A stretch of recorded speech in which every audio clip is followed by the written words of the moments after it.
Yeah, sorry. Yes, it's working. I'm gonna say anything improper.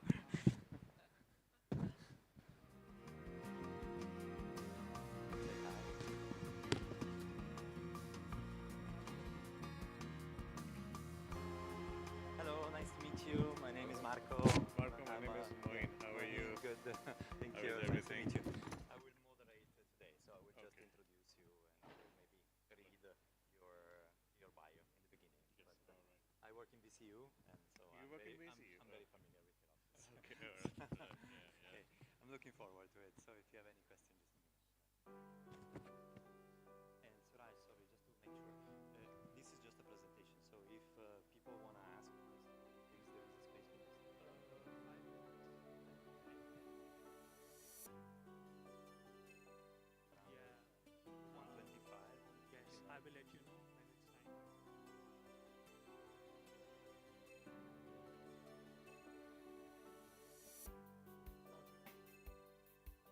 And the next one will be this one. Yes. Because you have the formation to that, and she will also be part of the panel. Yeah. This one I didn't understand, so it's not needed for her. Yeah. Hi. Welcome to Qatar. Yeah, yeah. So, yeah. With few people, we have to discuss. Yeah, no, that's Yeah. fine. I think you will give a presentation before. Okay. Where you're coming from because you don't speak for that. Okay. So after that, maybe. But not directly, right? So I will speak at 1:30. Yeah. And our panel is at 3. Yes. Okay. So yeah, there is another presentation. So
I think yes, one after the other.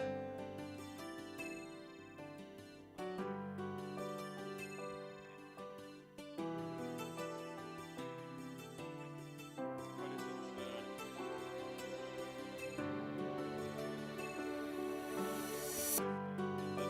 It says something here, like.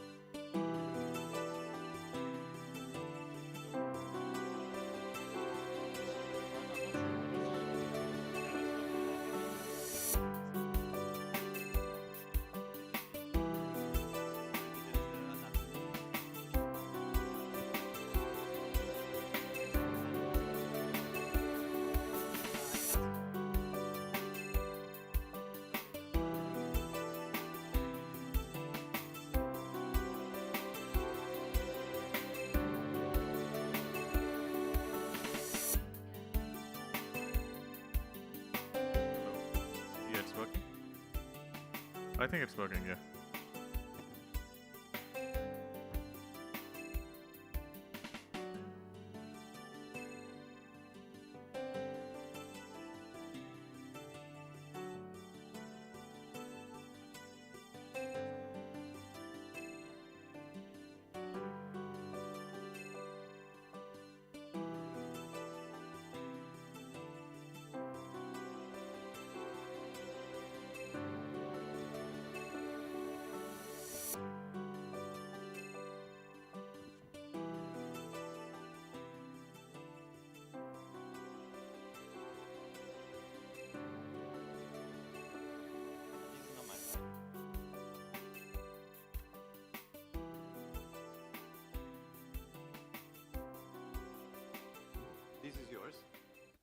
It's okay.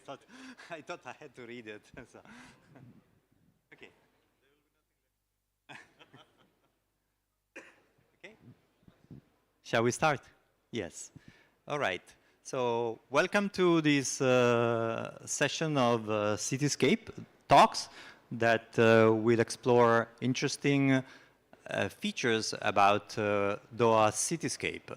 I think I like very much the idea of talking about a cityscape because it's an opposition to a landscape. So it's something not made by nature, but made by the incredible effort of humans that are building their own cities and building the space that they want to live within. So our first speaker is Mr. Moen Azdim, Executive Director of the Arab Engineering Bureau. Moem is working with Arab Engineering Bureau as Executive Director. He's an expert on smart cities. He has many research publications in international journals and seminars. Moen serves on various national committees and advisory boards. He promotes the concept of smart design, policy, and technology through research notes and attending talks on design and innovation.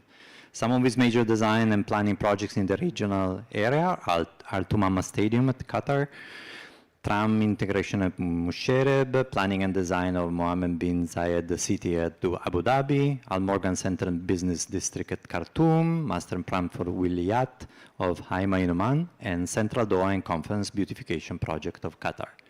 So please welcome Mr. Moem Hazimi.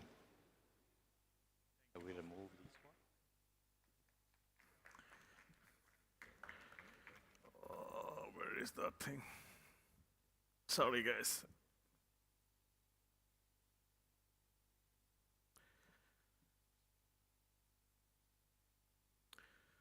Good afternoon, ladies and gentlemen. As I was introduced, my name is Moin and I work for Arab Engineering Bureau.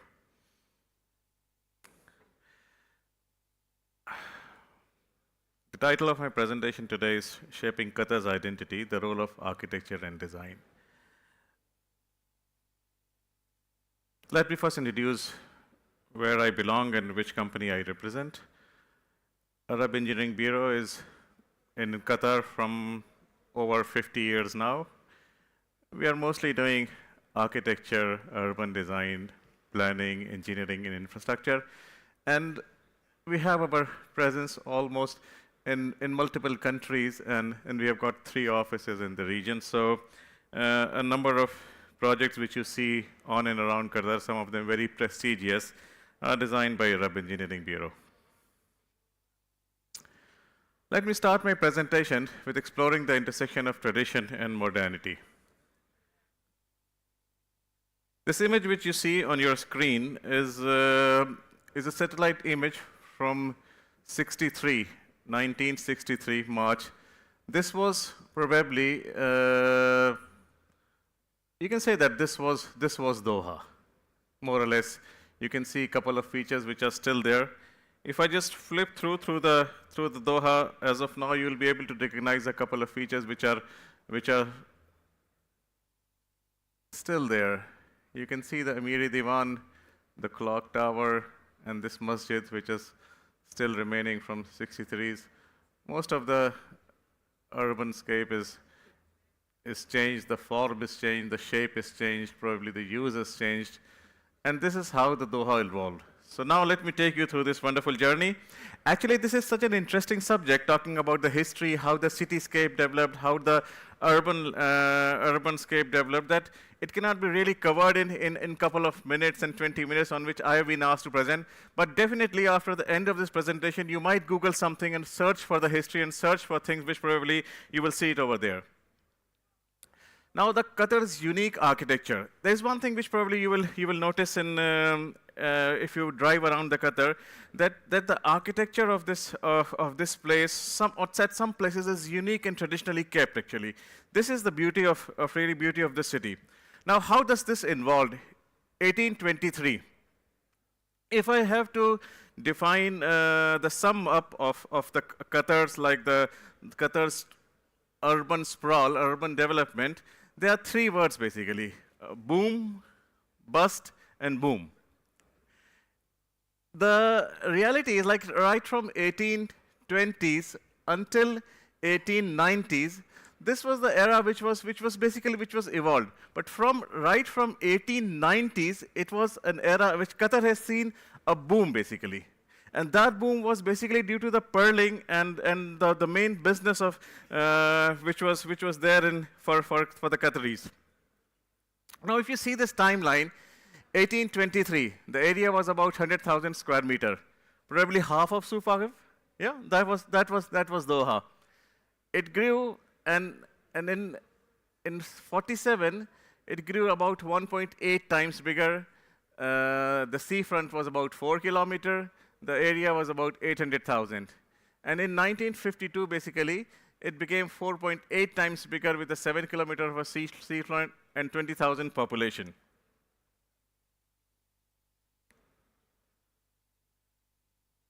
The evolution. There are, if you see, in journal terms, there are two major eras in which you can see, and you see that how does the growth happen. So the major classification which can be done is pre-oil and post-oil. The post-oil thing was about from 1955 or 56 onwards was the post-oil when basically the oil discovery happened in 1939. And after that, there was a slow phase, but after 50s, it was the oil production started, and this was a post-oil era in which you can see that the city started growing up, the population started growing up, and if you compare these three images of 1956, 1959, and 1963, you can see that there are a couple of things which basically defines that what Doha was. These boat harbors or the jetties, which is still there, if you see on the right, which is basically old Doha, sort of an old Doha fort, which probably was the boating dockyard. So this boating dockyard was there, and that was the main source of income for Qatar, like fishing and the pearl diving. The economy basically depended upon the pearling and fishing. The small trade maritime activities which were carried out with the sea-going boats into Oman and the Persian coast and Barsha. So that was basically the business. But then this business basically boomed in 1890s. There was a lot of demand for Qatari pearls. People like from all over the Middle East, they used to come to Qatar for trading of these pearlings. And then after a while, probably in 10 or 20s, then a drop in the economy happened. And this drop in the economy had various reasons.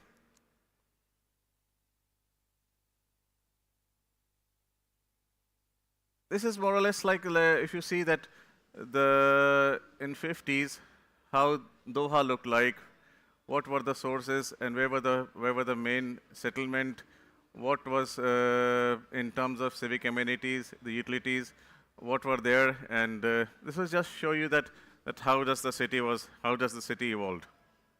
Now coming up to the old infrastructure, that is something which probably I also got an interest with. If you see on your screen, these were the wells basically, and the source of water for the citizens or residents of Doha was these wells. Now there's a question for you, like these wells which you see, the red color dots, these were the wells which were there in individual houses. Like every house was used to have a well. Now, and these were basically outside, probably the main wells and all. Now, how was the water distribution working, and how was this water system which presently you see was working? And you might be concerned that there were so many of these wells in 50s and 60s, but where are these wells disappeared now? And because probably you might not see any of the wells there, and some of the old residents might know about these wells, and what are these wells used for? So any of you has an idea that if there were so many wells over there, so what were these wells for, and what were they doing with these wells? What sort of like water usage was there? What were people doing? Because in general we know that the water in the groundwater is salty, It's a saline water, so definitely they might not be using it for drinking purposes. So the water usage was segregated. These wells which were there inside the houses, they were mostly used for washing and other purposes, but not for drinking. For drinking, there was a couple of wells which was located located in clusters and at many places. And the major sources of the drinking wells were in somewhere in Muntaza. The park which you see, the Muntaza Park, that was a major source of a drinking water well. It was there in Musharrif, in Nueja. So these were the places where these wells were situated, where the water from these wells were carried by the Persian carriers. And there was a name for this Persian carriers. They used to carry water from there, and that was the water distribution centers from the freshwater well to the household system. But these wells were saline wells, which were mostly used for washing. If you see the major city connectors, more or less the city evolved around these major connectors, and they are still the major connections, the major arterials, which even you see as of now. And that, at some point of time, was a water distribution network.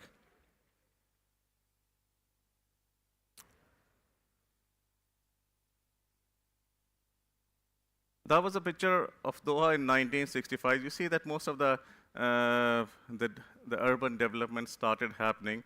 And the major arterials were in place, which we today know as B Ring Road and C Ring Road. Rather, you can see some of them already shaping up. There might be, and you see that even the Corniche started shaping up there on the top.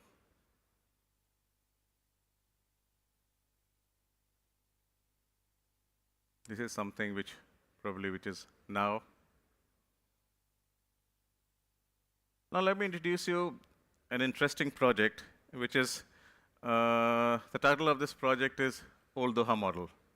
Now that's one of our flagship projects, basically, in which the research team within AEB, they just researched and for what were the typologies of the old houses, the characters, the placements, the scale, features, all these important elements from the 1950s to 1960s were recreated, and then probably in a while that this project is under tender, after some time you will see that you see the details which probably the team worked out, the miniature details of the placement, the function, the uses, mostly the courtyard, the type of courtyard, the entrances, and small features like doors, windows, the rooms, ventilation, and everything.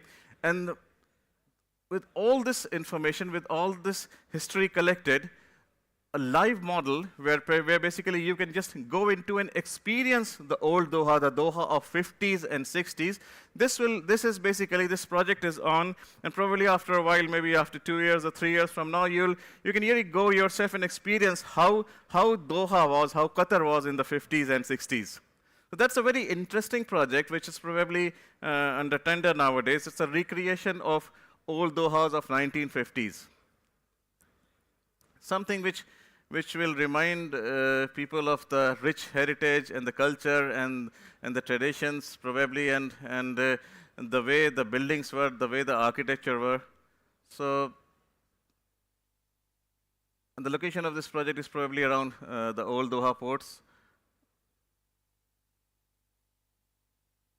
This is a render image from the old Doha model. Even the roadways, the sikkahs, the barahas, and the setting up of these buildings are as per the 1950s sprawl. So this will be a very interesting project. Once it will be a human scale model where you can really walk in and experience these developments. Restoring the archaeological heritage is probably one of the projects or one of the initiatives from Government of Qatar as a part of preserving the history and preserving the buildings, or at least showcasing the history and preserving it through the buildings. So we did a project which was which was from the Ministry of Municipality and Agriculture. This is in called Barazan Towers. Basically, these towers which got demolished, if you see the picture on the top. So it was restored to its original form and character. And this is already there. It's been restored, and if you want to see it, you can see it in the Barzan, like in the Salal area, I think. Preserving Qatari identity. This is one of the major sort of a function, or there's a department with us which researches and deals with the history and regeneration projects. So there were a couple of important landmarks in Qatar which were destroyed over the period of time, various reasons, through climate, people living there, and lack of maintenance, lack of attention. So a couple of the projects from the history were taken up by the government of Qatar, by Ministry of Municipality and Agriculture, and especially this project in which there were 3 villages which was taken up. These villages from late 1800s, and these villages were restored, like most of the buildings which you see on the left. There are a couple of names as well. There Al Jumayal and all. They were all. You see that Gharia, you know that it's there up in the north. And these were all restored. Most of the houses and all, they were restored to their original form and character. So this is a nice way and a nice initiative from the government of Qatar to at least preserve and restore the history and the heritage, which for the next generation, for the coming generations, which at least, because even though we belong to a different century and a different school of thoughts, but the old is gold theory is somewhat applicable. Whenever, especially in design, and this is my personal experience, like whenever in design, when something does not fits into a ghost or something which basically is difficult to solve or resolve, then I can only think of the basics, and I can only think of what the basic things and the basic elements are. And these basic elements and basic features are so well done over here, or so that in case if you want to deep dive into any specific feature or details, you'll be really mesmerized to see that what exactly these marvelous things were.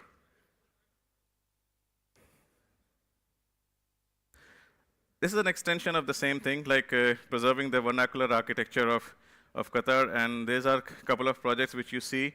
Al Asmaq, the entire central Doha, which probably for a long period of time was sort of not very well preserved, well kept, well showcased. So government has taken an initiative to take up the restoration and regeneration of these areas. It's basically, if you see that Asmaq area is behind that sword signal, like where you see the sword signal, the entire area behind that sword signal is Al Asmaq. There are 3 blocks which is called Al Asmaq 1, 2, and 3. So this is a project initiated by the government to restore the old character and regenerate it basically as well, so that it can be reused and it can be bring back to life. But the main characteristics, or the main feature of this project, is to restore these buildings and these minor details as they are. So you can see that this is one of the sikkas over there in Al Asmaq, which has been regenerated and restored to its original form.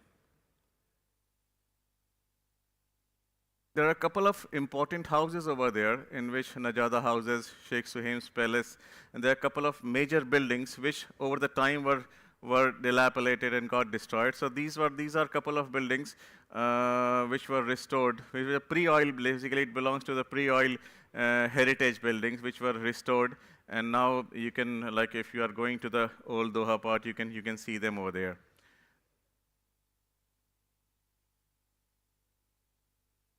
This one is the Fahad bin Ali Palace, which has been recently restored to.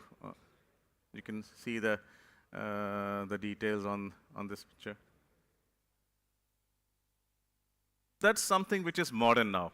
That was history. The fathers and forefathers have done it. This is something which we are doing now. If you see this is a marvelous project, which basically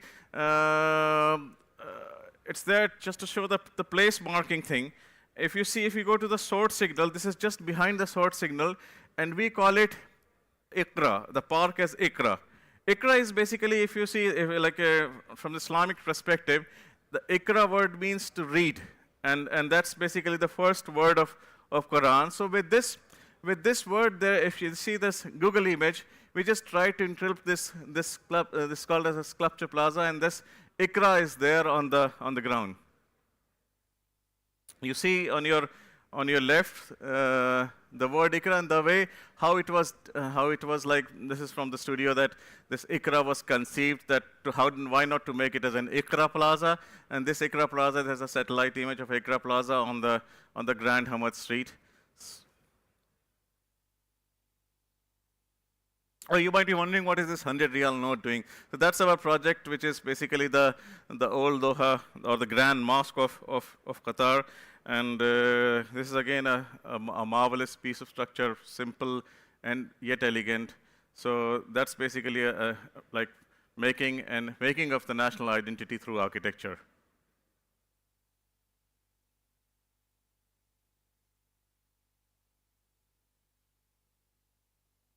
This is a very important subject. I don't know how many architects are there in the audience and how much people will be interested in, but that's something which is basically which is made mandatory nowadays for architects and consultants, the developers and contractors to follow. That's a guidance matrix for implementing and adapting the architectural styles. With your permission, because this is such an important subject, that I would like to bring you or introduce you with the author of this manual, who is here among us. And this has been the manual which is for the which will serve as a guiding thing for the future design of streetscape and landscape. Sohail, if you come to the stage, please. Can I have you borrow your mic, please? I think this is okay. Thanks a lot. Thanks, Moin, for the introduction. I'm Sohail Arif. I'm the urban designer. So we were lucky enough to be part of this project, which is going to define the future of the built environment of Doha and the entire Qatar, basically. Moin spoke about what we have done for the history, what we have been doing for the placemaking. Now, this is what is going to define the built environment and the facade and the character of the city. There was a query from the Ministry of Municipality, which is an environment, in 2019, to come up with something which can actually start to define how the buildings will be, taking the character and how the facade should be there. So, in a way, we started, developing the baselines of how, how we can create a language which can be, applicable for the entire of Qatar. So, the biggest issue we face is because it will be implemented, the architects will be using it, the designers will be using it. So it should be flexible enough. So how to build in the flexibility within these guidelines. And also, how these guidelines have to be, part of the main Qatar heritage. So we started off with studying what the Qatar vernacular design and architecture is, and trying to bring those characters and the elements out so that, we can put together a kind of a vocabulary together. And why do you need it? Of course, to shape the future image of Doha, the buildings which are coming up now, they at least follow some kind of a style and some kind of a rule, and there is no haphazard development anywhere. So you can see these maps which define where these applicability is there and what kind of guidelines are applicable and how they are to be implemented.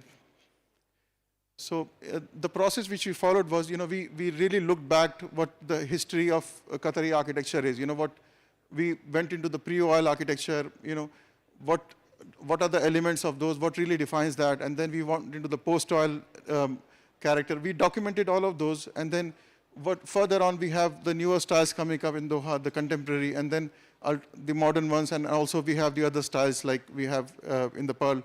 So we put together all of these, and then there is a hierarchy of a process to be followed for them. And then, of course, we have to also have to take care of the signages, the boundary elements, the color palettes, and the trees. So putting all of these together, what we get is a kind of a matrix. It's a bit technical, but I'll try to at least simplify it. So we have some primary styles which we take them as constant, and then we have some secondary styles where we have the elements like screens, patterns, ornamentations, parapets, arches, and roof elements. And then we start to give a bit of flexibility into those, like how to mix those and how to adapt those. And then we have around a few iterations of those planning guidelines. So these are some of the examples how you can use those basic elements and start to put together on an existing elevation, and you get a formal character as an outcome. So these are just some test examples. And also, there are different ways of implementing them. Like, for example, you can have some corridors we can have a moderate or a low implementation or a high implementation. So there's a lot of flexibility in those. Yep. So. Thank you, Suhail. Yeah, there might be questions. So Suhail, stay. Yeah. Well, yeah, maybe I can ask. If there is any question from the audience, that would be great to have it. I also have a question, but I would wait for people to formulate a question if they have some. Yeah, so. It's an interesting report that you've shared with us. Thank you very much. I have a quick question for you. How long the process of developing, coming up with the different architectural styles, researching, and getting to the final details, how long did that process take you, and how was the engagement with the authority like? Yeah, it started off as a fast-track project. It was supposed to be over in 3 months. But as we started to develop it, we realized that it's not enough. And we dig deeper into it. It started off as a high-level facade guidelines. Then we went further into it, and eventually it became kind of a design manual. So we realized not just going into the history of Qatari architecture is not enough. You also need to combine the contemporary element, the modern elements. So from 3 months, it extended to at least a year, and maybe another 6 months for additional guidelines, because we finished the guidelines off in 1 year, but then again we realized those guidelines were becoming too rigid for everybody to apply. So we had to do another sub-guidelines, which is the applicability matrix. For example, you have the primary styles in place, but for an architect, for any designer, it becomes very restrictive. So we started to add those elements. For example, you can follow a traditional Qatari architecture, but you can have a mix of, say, a bit of contemporary, maybe a mix of Andalusian, or maybe a bit of Persian. So it's a bit technical for this probably, but just to answer your question, yeah, it took around 1.5 years altogether, and they got activated in June 2020, somewhere there. And then it's a long process of even implementing those. So we had the stakeholders within MME, and within MME we had to, of course, deal with the design teams. And then it went all the way up to the Amiri Diwan, basically, so to get the high-level approvals. And now these are already in place. And even we get our own designs back from Ministry of Municipality that you have to follow specific guidelines. So, but yeah, because we know we have done those. So we know how to really adapt to it, and the flexibility is there. I hope that. Yeah, I'll just add a little bit to it. If we are talking about the regeneration projects, it really takes long because it's a continuous process. We have an in-house research team which has got some young architects as well. So we have some research scholars, as well as our CEO has got a lot of in-depth or knowledge and understanding of the Qatari architecture, the elements of the historical elements and all.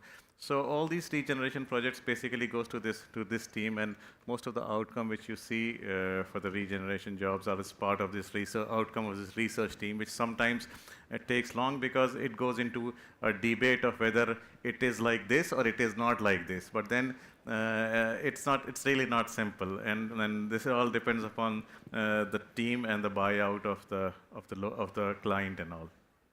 Yeah. Yeah, we have one more question. Probably you can take it from there. Yeah, so it's amazing to see how quick Qatar developed through your pictures. I think in the developing country, there is always such big question: what can we do with the old city and historical buildings, right? So it happens also in China. So some cities tried to preserve the buildings building-wise.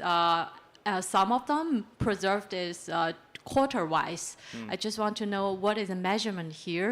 What did you consider? Measurement of the, Yeah, we have done both actually. You know, for example, the Asmark project which Moin discussed is an entire quarter actually. That was the only quarter that was left out. Let me go back to that.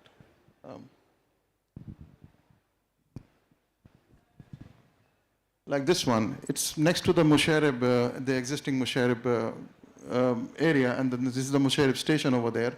So this is basically post-oil, have couple of Art Deco buildings and not in a very great condition. And this was also already occupied by the residents from the laborers and all. So in this scope, it was more of a quarter-wise.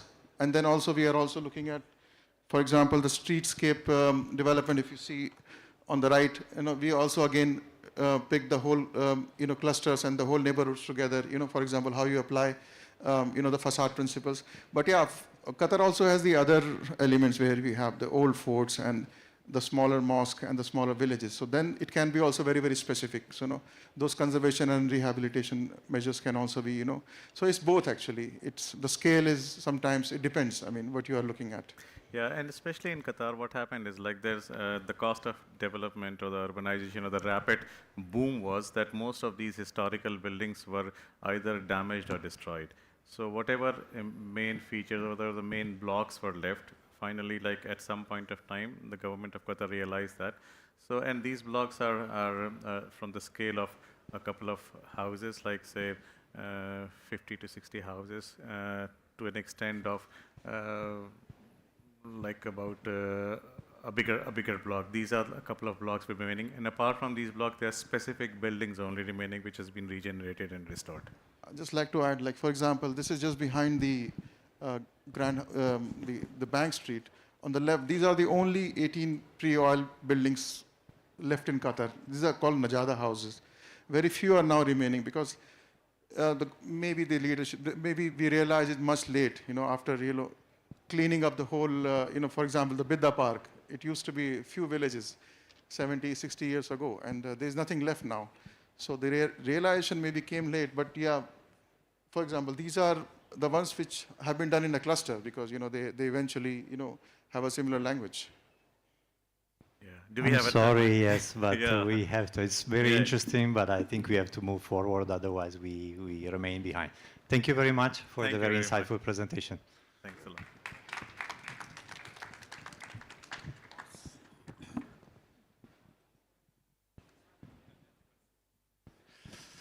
And our program continue with Xin Lu, which is the director of ECA Asia Business and managing director of ECA Europe BAU and project management. So she's, sorry for my German and is not as good as my Italian.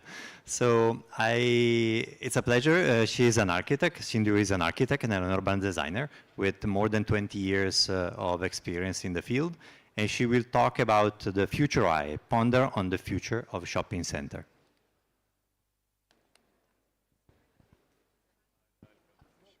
Sorry.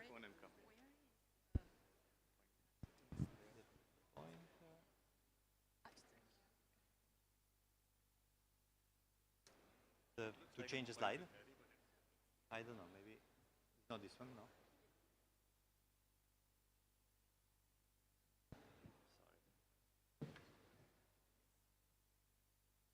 Go ahead.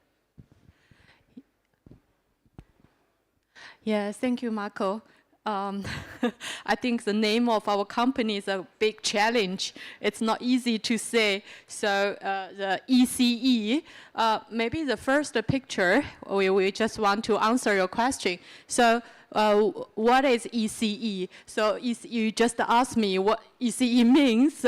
ECE is Einkaufszentrum Entwicklung, which means shopping center development. So ECE was founded 58 years ago, and it began with shopping center development. And now it is one of the two biggest developer for commercial real estate in Europe. So we have like two 200 shopping centers in Europe and one here for operation, which is very near here, the city center mall. We are still operating it. So we are also developing the rest of the real estate in Europe. 50 years ago, the first shopping center which we developed is in Frankfurt, which is still under operation nowadays. And the asset value you will see in the last 10 years, which is not increasing very much in the number, but it increased really a lot of the value. So ECE is quite professional with the shopping center development. And the problem is that nowadays, people are talking about the death of the shopping center. So it's quite funny, because compared to housing, office, hotel, a shopping center is quite new in the typology of the asset. But we are already talking about the death of the newborn baby. So it's quite funny. And why it's coming into be. And as an architect, I'm always asking what we are planning, how long people can use it, how long it will keep it lively, that people will also like it. Such like, if we are not talking about a building, if we are looking at the mobile phone, maybe I think all of you in the hand will never ever have the Nokia anymore. But I would say 15 years ago, Nokia, he had such big, development from the very old styled mobile phones. But as the smartphone came, Nokia has no way to survive. So that is the same question for our branch. So for the shopping center, what is happening now? Who will kill the shopping center in the future? Is the online shopping? What will happen? That is a very big question for us who are designing shopping center, who are developing shopping center.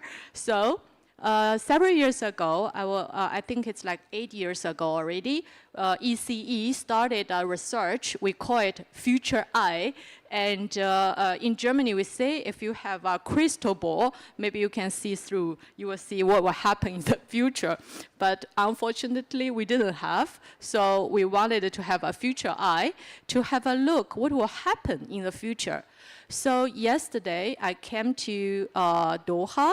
It's my first time to come here. So much impression. So just 2 hours before everywhere is closed.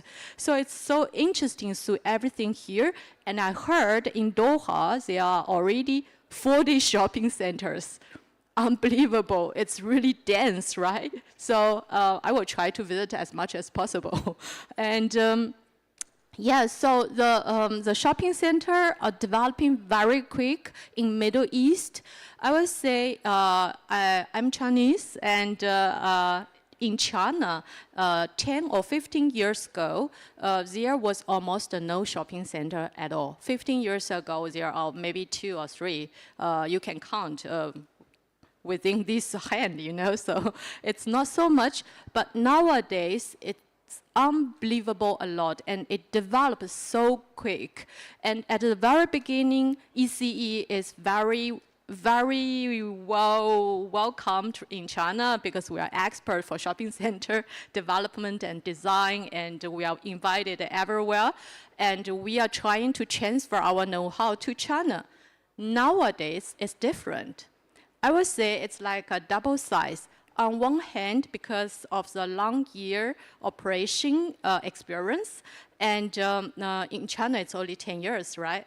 So, but in China, there are a lot of innovation. So many new things is happening. So we bring them all together.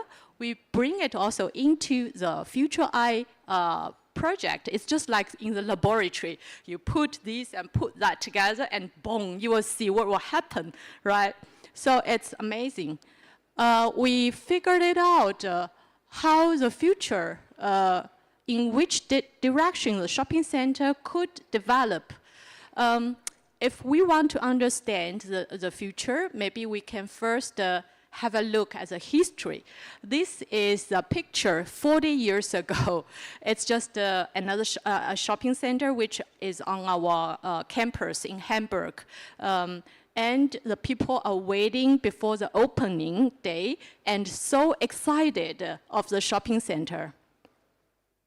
And you will see 40 years ago, it's a time where everybody is short of material. The time today is, I think, if you just try to clean your home, you will find maybe there are 30% stuffs you can just throw away, right? There are so many.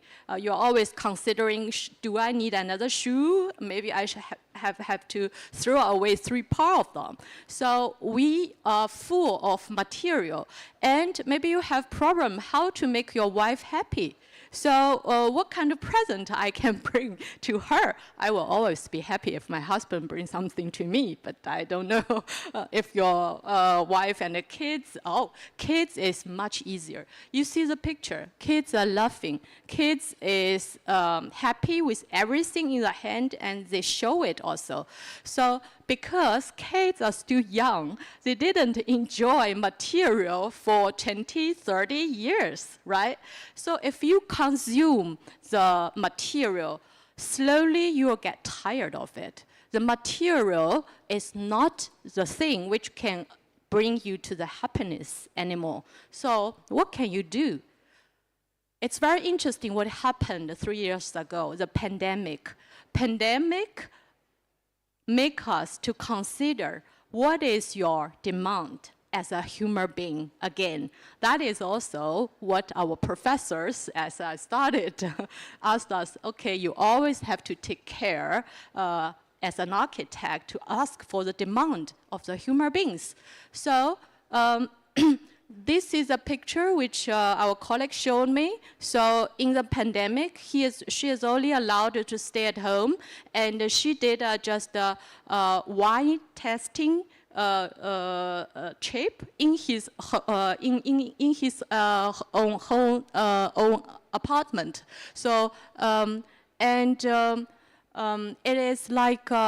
If we get water, if we get food, it's like last year, Shanghai was locked down for 3 months, and people survived, right? But you're asking, okay, what you need? I need vegetable, I need meat, I need water. Besides that, I need some sunlight because I cannot just stay with closed window. So it's very difficult. And is that enough? Is that all the demand which will make you happy or survive? I think even with this, after 3 months, maybe people will get the psychological problems. Yeah, it's very difficult. The demand is indeed much complex. And we need also such kind of diversity. So just to make you are not hungry anymore, you cannot really survive to keep your health, mental and the body health anymore. So the diverse is also very important. And that is what we are thinking of, okay, the demand of the human being and what we should do with the shopping center to meet the demand of our lives.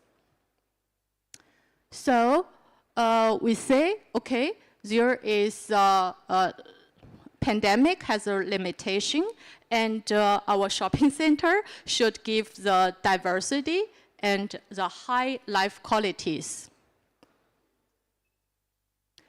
So the presentation will be very long, but I think today maybe I will try to finish the first chapter about this.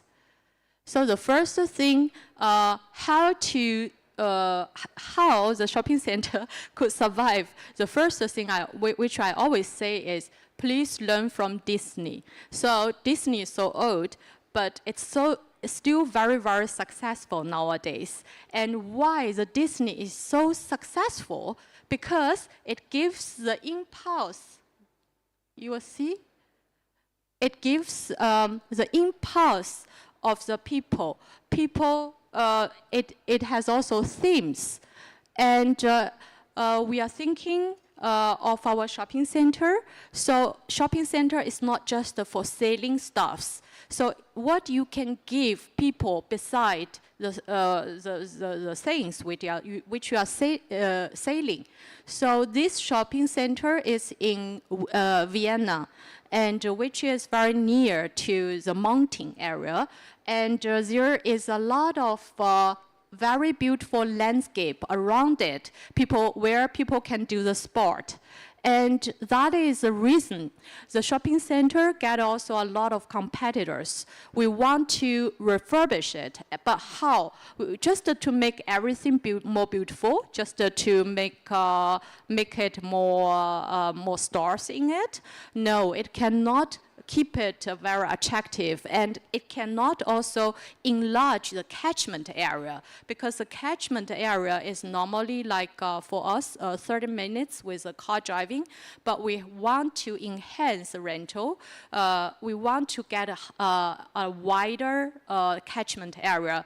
So we considered, because a lot of people come here for sport, and we introduced the sport as a theme into our shopping center, and we built this very interesting sport park at the parking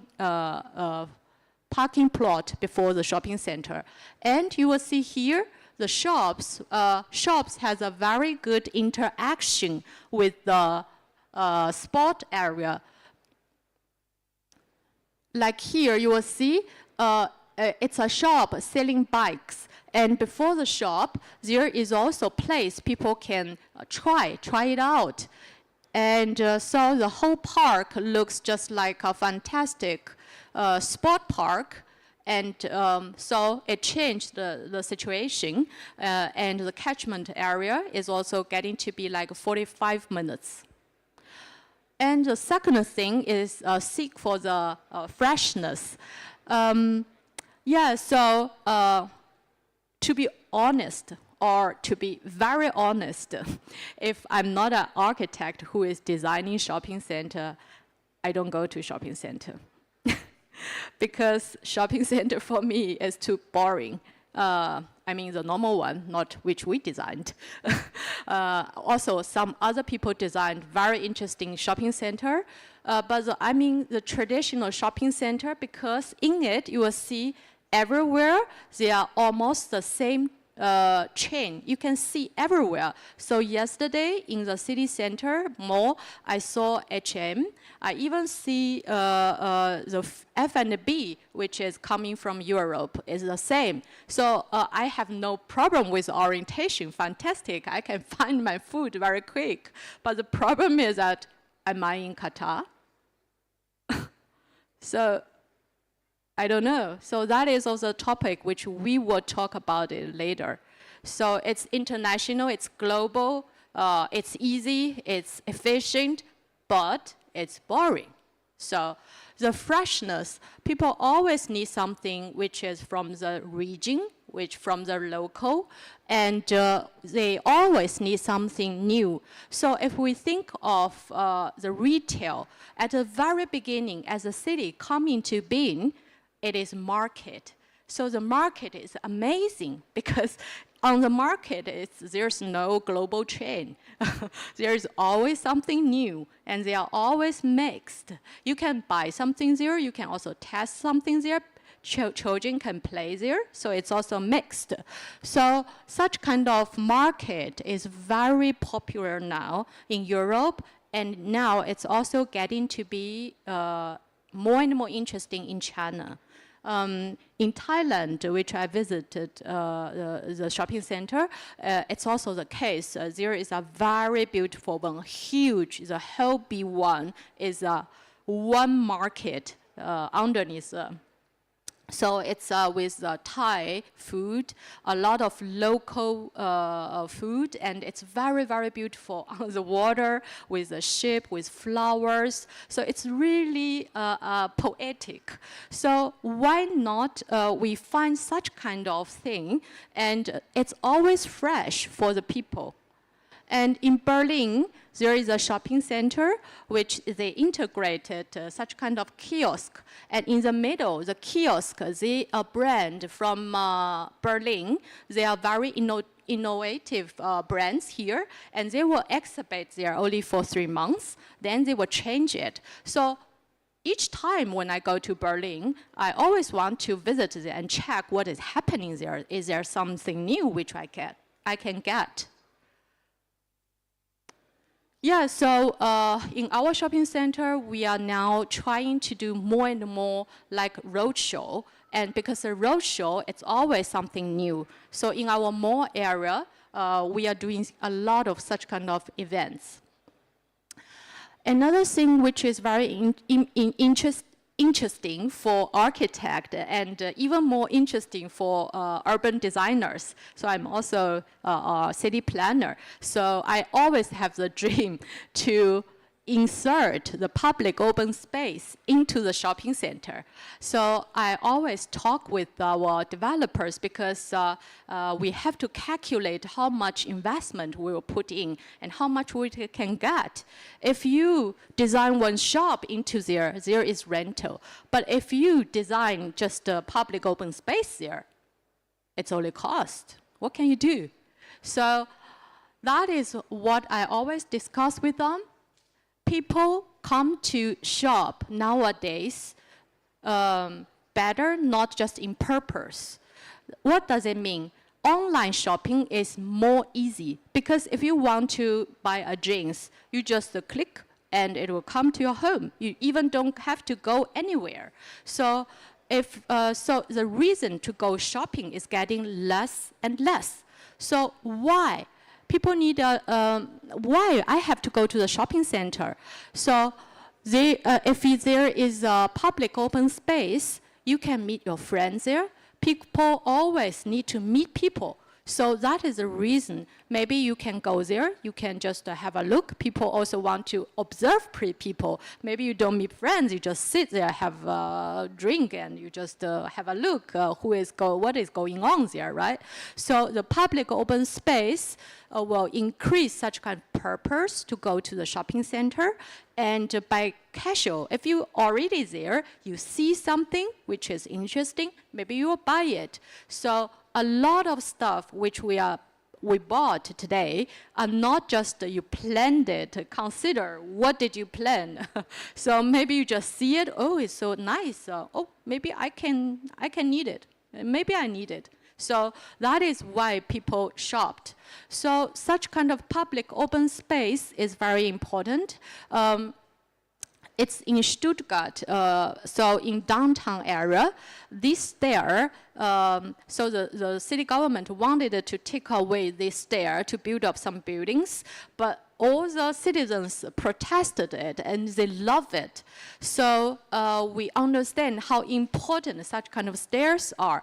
In a satellite city in Stuttgart, we planned this shopping center. We invited the stair, not only outside, we kept it, we invited also into the shopping center. So this place became the living room for the small town, for the people there. And yeah, so if we are talking about the people, to create the society is very important, to create the community. So the shopping center, the oldest one in Germany, which I talked about, this one, we still kept it. And the turnover to today, it's always in the range, like the top 3 in Germany. So it's still very, very powerful. What is the reason? A lot of secrets, right? But one of the reasons is that we kept the community. It's not easy. So for the city center management colleagues to reach it, to always catch the generations. So there are 3 generations already. People are still coming to this shopping center. Now we are planning the biggest shopping center in Shanghai, in inner city Shanghai, which will be over 250 50,000 square meters, the retail places alone without parking, without office buildings. And the biggest shopping center, the biggest question or the biggest discussion which we had, the first is not how the space should look like. What we discussed was what kind of community we want to create, how old they are, how do they like, what is their hobby. So that is a community about the people. We first designed the people before we designed the space. And this shopping center will be opened several days later, also in Shanghai. It's the biggest refurbishment project which we designed architecture, landscape, and interior design. And for this one, it's a very interesting roof, and which we designed for the community with kids and pets. There are a lot of families who love pets, and yeah, so after we hope it's not a shopping center, which if you need something, you will come here once a month. We hope every day after you eat your dinner, you consider where to go. So you just come here. You didn't plan to buy anything. You just come here. It's inviting and it's considerable. So we also planned for the pets where you can keep them and where they can get their water. So every details. So that is community. Another very important measure is to celebrate, especially for the young people. So people like celebration. People like to get together. So this shopping center is in downtown Frankfurt, which we purchased several years ago. We refurbished the food court area, which is on the highest level, and it's like a magic. So it drives a lot of traffic to the higher floor. If we are talking about the food court, so what does food mean? So here you will see you are eating ice creams, but is that excitement? If you eat ice cream in that way, maybe it's different. So food itself is simple, but how you sell the food, how you serve the food, what kind of atmosphere you give to the customer to eat the food, it's emotion, and it's different. So we combined it with event, we designed also the space quite new, and we combined everything with the emotion. We walked with the emotion. So we have also like salsa party, so everything. So maybe my time a little bit limited. Yeah, so at last we drive a lot of traffic to the highest floor. And the food court is not just a simple food court with McDonald's and I mean food court, either it's just for your basic demand. You're hungry, you go to eat something, or it's attraction.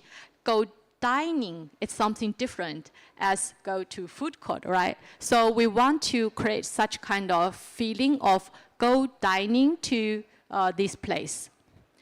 So yeah, so I'm not sure, do I still have time? It's okay? I don't have time anymore, okay. So the rest of the chapter, maybe next conference. Thank you. If you have any question. Yeah, there are some questions. I have one. Yeah. You want to give? Yeah, it was a very nice presentation. I've got two questions. One is like from the design perspective, you are right that with the advent of online shopping, if you don't introduce interesting elements, these shopping centers are sooner or later going to die. Now, the thing is like this online shopping thing is quite new. What do you have any suggestions for the existing shopping centers which really do not have a space, which belongs to 90% of the retail population? They cannot introduce, they don't have space, they cannot introduce all these interesting elements. So are they already in ICU? They should be left to die, or there are some suggestions to improve that as well. And now, another thing on top of it, like because nowadays, even in Qatar, you see, if you go to malls which are slightly outside on the outer skirts of the country, which is like the Doha Festival City and all, they have got very interesting elements. And some of the malls which are inside and has got interesting elements as well. So what is your design suggestions for these existing premises and retail spaces to make them really interesting? Because they should not be left into ICU to die, actually. With two things, with your shop, with these new shopping centers, which has got all the interesting community facilities, and with this online shopping trend, which basically has imparted less footfall to these shopping centers. Yeah? Yeah. So that is that is a basic question which we are asking us as a shopping center developer. A big question which we did research for 8 years already. Yeah. Well, maybe to make it short, sometimes I'm asking why city will not disappear. Because city is what the people need. If we can make the shopping center like the city center, maybe it will always be attractive, right? But how to make a shopping center like the city center, we have to learn a lot from the city. So one thing, for example, we should combine different functions. And make it like it's very diverse. And second is like we integrate such kind of event, celebration. Frankfurt City, which I'm living, 15 years ago, I would never go there and live there. Even my husband forced me to go. I will never go there. It's so boring. But nowadays, it changed a lot, urban planning-wise. Mixed use. So in downtown, there's not only like banks, bank towers, but also retail and restaurants and housing. Mixed use. Second is that there is always festivals. Every 2 weeks, there is some festival. I don't know how the Germans think of so many festivals. So people like to get together. So I think it's very important. The shopping center, first, they should have thorough think about what kind of function, mixed use they will have, and what they can deliver to the people. And you should change also such kind of public open space, bring a very attractive public open space there, right? So yesterday, like the shopping city center, which we are operating, so there is kids play there, a lot of kids are playing there, but I'm asking, is there any place for not kids? So the parents are just sitting around and looking, but it could be more amazing for the young people to go there. There's no place except you eat something at a restaurant, right? So deliver such kind of public open space, create such kind of place is very important. And online, offline to work together is also very important. That's my second chapter. Okay. Thank you Thank very you. much. It was a great presentation. I think there will be a chance also to discuss more about this issue in the talks, in the panel discussion that we will have a bit later. So our program will continue with, okay, thank you. With also a very interesting presentation about adaptive reuse. And I'm Italian, so for an Italian, any building, any project is an adaptive reuse because you always have to deal with something that is there. So it's very, very rare to get a clean sheet or a clean piece of land. So it's very interesting that also in Qatar, some of these projects have been developed. So it's a pleasure to invite Aya Nafi, which is an architect and an urban planner with 8 years of professional experience gained from working in international engineering consulting companies in Qatar. She worked on major projects. Sorry, please come. She will talk about adaptive reuse project, and I think it's something that will be very interesting. So I think you can use that one.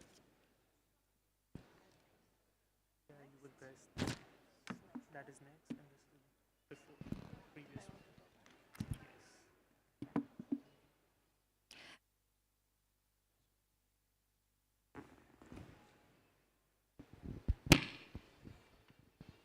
Okay, hello everyone. Thank you so much for attending today's presentation. It's my pleasure to participate for the 4th year in a row with the Cityscape. So today my topic is about the adaptive reuse. And I would like to start my conversation with a quote that inspired me as an architect for Jane Jacobs. Old ideas can sometimes use new building, but new ideas must use old buildings. So Jane Jacobs, how did she fit into this conversation? She was an urbanist, and she is one of the most influential thinkers about cities, neighborhood, and design in a century.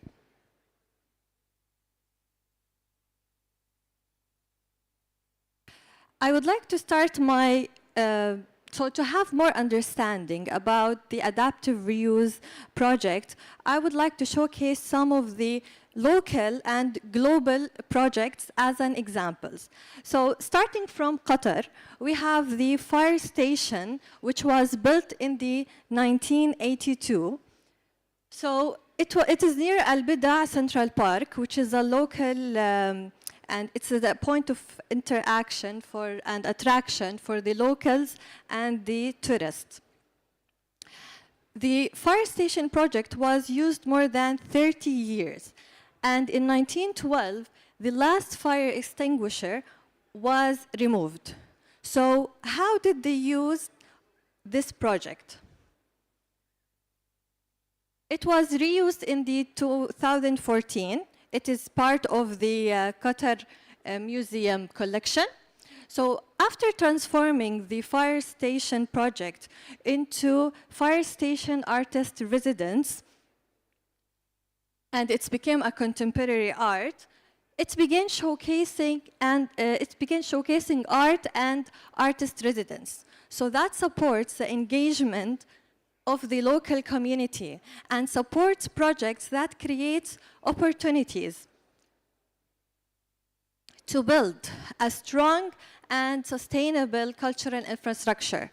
And some of the original elements were kept, such as the firefighter poles.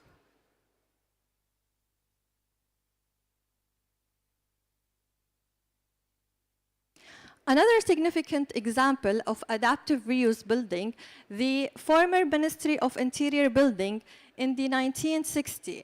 So how did this project was reused? It was reused in 2023 as a boutique hotel. So the transformation of the former Ministry of Interior building into a boutique hotel, which is one of Doha's oldest buildings, recognize the historical and architectural significance. So the adaptive reuse of this rare example of early city development in the region demonstrate a commitment reducing the impact of construction, which is lead to sustainability.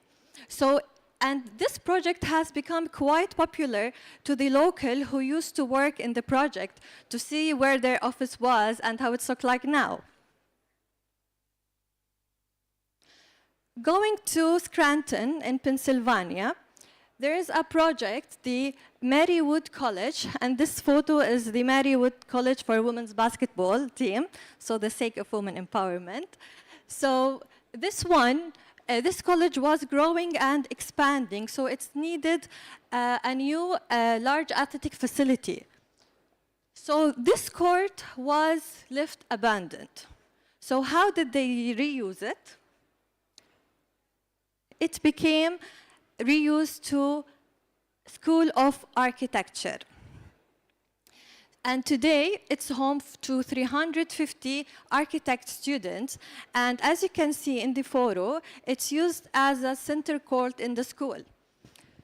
And it's quite inspiring how they reuse it as a school of architecture. You can see here a similar interaction as a same spirit between the basketball game and the architecture.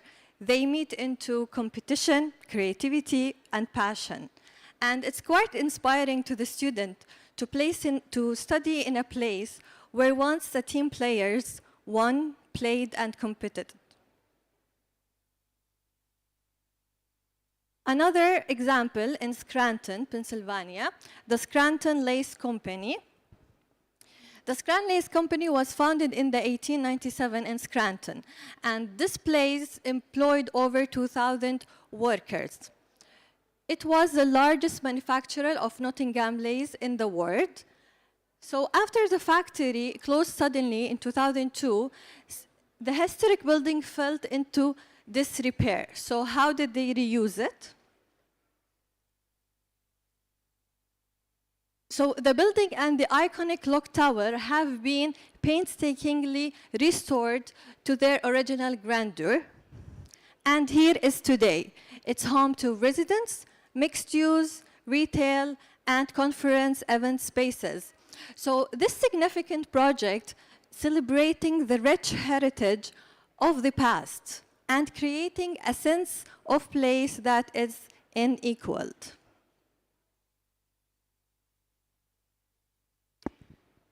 The power of observation comes when we recognize the difference between looking at or looking within it, at something within it. So in the power of the observation, we have, let's call it 3 lenses: social, economic, and environmental. So how the adaptive reuse affect these 3 elements? Let's start it from the social. So it helps preserve the historical and cultural fabric of communities. Also, it's by preserving the historic character and the identity of the site, this will enhance the social culture interaction.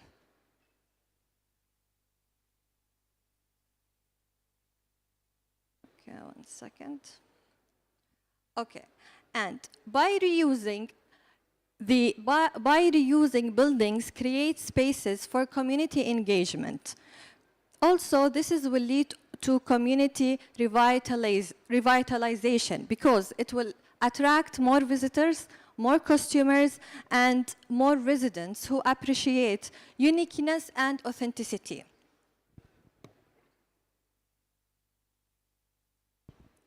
Environmentally, the adaptive reuse old buildings but it can save old buildings and materials like by 95% of the energy that would be wasted if they were demolished. Also, it's reducing the embodied carbon emission associated with the new builds. As well, it helps to prevent the urban sprawl. So repurposing existing buildings means we can make better use of the space that we already have, rather than building on greenfield sites. And lastly, economic. So the adaptive reuse can be cost-effective alternatives to demolition and new construction. So retrofitting an existing structure is often less than expensive building from scratch. And transforming a derelict building into attractive and functional spaces increases its desirability and potentially revitalization the surrounding area. Also, the impact of the adaptive reuse on the economic, it's increased property value. So the adaptive reuse project can enhance property values and attract investments. So these developments often serve as a catalyst for further economic growth, attracting businesses, tourists, and residents. So in this common area, we can find the power of observation. So let's preserve the past to build the futures with community engagement. 1 second. So let's preserve the past to build the future with community engagement, historical significance, and sustainability with cost-effective and flexibility. Thank you so much for attending and listening.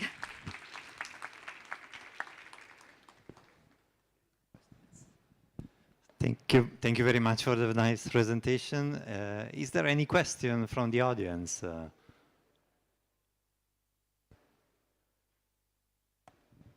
Yeah. Hello. I work in a stone business, but I'm also in environment and waste management. So one of the big problems that we have in Qatar is the waste management, which is coming from the demolition and also from our manufacturing stone. So is there any way that as designer you are thinking to recycle this material and produce a special line that can be reused and give an add value to all these resources? Thank you so much for asking. So yeah, there is a lot of ways for reusing and for the adaptivity. And as you can see, the future generation and the recent generation, they are working on that. So there is a lot of companies and there is a lot of initiatives that is popping out as a trend. So yes, but the word that you said is the mismanagement. So it's a mindset. You know, we can start reusing. Like everybody, they like to go to the safe side. Like I'm gonna start it from the scratch instead of dealing with an old building. But dealing with an old building, as I mentioned, it's gonna have a lot of effective, like economic, socioeconomic, and cultural-wise and environmentally. So it's beginning from the mindset. Everything is set there. There is a lot of initiatives. There is a lot of places. If there is a well, there's a way. So it's just starting from the mindset. Any more questions? So otherwise we can go to our next program. Yeah, there is one more question. My name is Hassam Gandir from Saudi Arabia. I heard a lot that the reuse of the old building, it costs more than building a new one. Yes, especially when it's too old. Yeah, for statistic, you will find no. There is a lot of positivity in that, and everything have their advantage and disadvantage. But people prefer to say, no, it's expensive. But there's a lot of facts. No, it's not expensive. It just needs believing in that building that you can do it. Because even the new building, it's going to cost. Okay, thank you.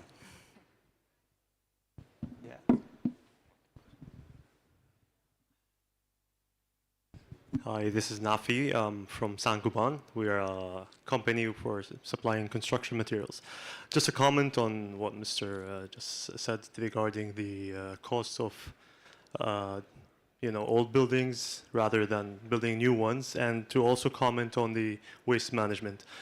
Us as Sankuban, we're working on recycled aggregates and recycled construction waste that can be worked in different supply chain. So definitely not. Working on old buildings would definitely cost less than working on new ones, and we're having a lot of initiatives regarding the recycled concrete that can be demolished and it can be used in a very sustainable way. So this is just a comment on that, and thank you for the presentation. Thank you so much. Thank you for bringing that point, and we partner with you guys a lot. I'm from Gensler, an architect as well. Maybe just one thing to highlight on the gentleman's question is actually, if you think about it, the building cost, the structural cost is out. As long as you can maintain the building structural skeleton, you're actually saving all the cost elements associated with that. So that's the cost, but also the carbon footprint, because the structure on its own accounts for 50 to 70% of the embodied carbon of the building. And if you take that one out, I don't know what else you need. So it's starting from the mindset.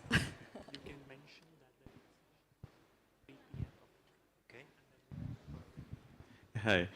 I will like it was an excellent presentation. Thank you Thank very you. much for this. And I would just like to add for the first part of it that adaptive reuse is expensive or cheaper. Being the designer of the first project which you showcased, the firehouse, what we call it. So actually, if you see in terms of cost, it's an adaptive reuse. So most of the elements has to be retained and reused. Less has to be recycled. And that was what our experience in the fire building, which we designed a couple of years back, that most of the structures, the elements, the what you see over there are there. It was just remolded, redesigned, probably given a little bit of touchings to, to be reused as a museum or as an artist in-house thing. Thank you.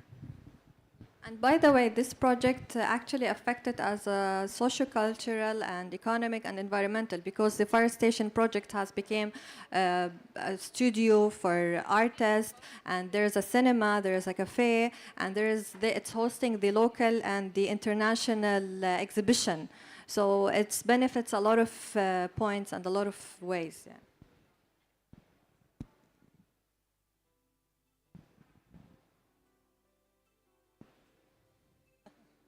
Okay, thank you very much for the vibrant discussion. I think we will have a break now, and we will start the session again at 3 p.m. Okay. Thank you so much.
Hello. I think we need to start, so I will just call you up. I mean, there's not a big audience, but we'll enjoy among ourselves.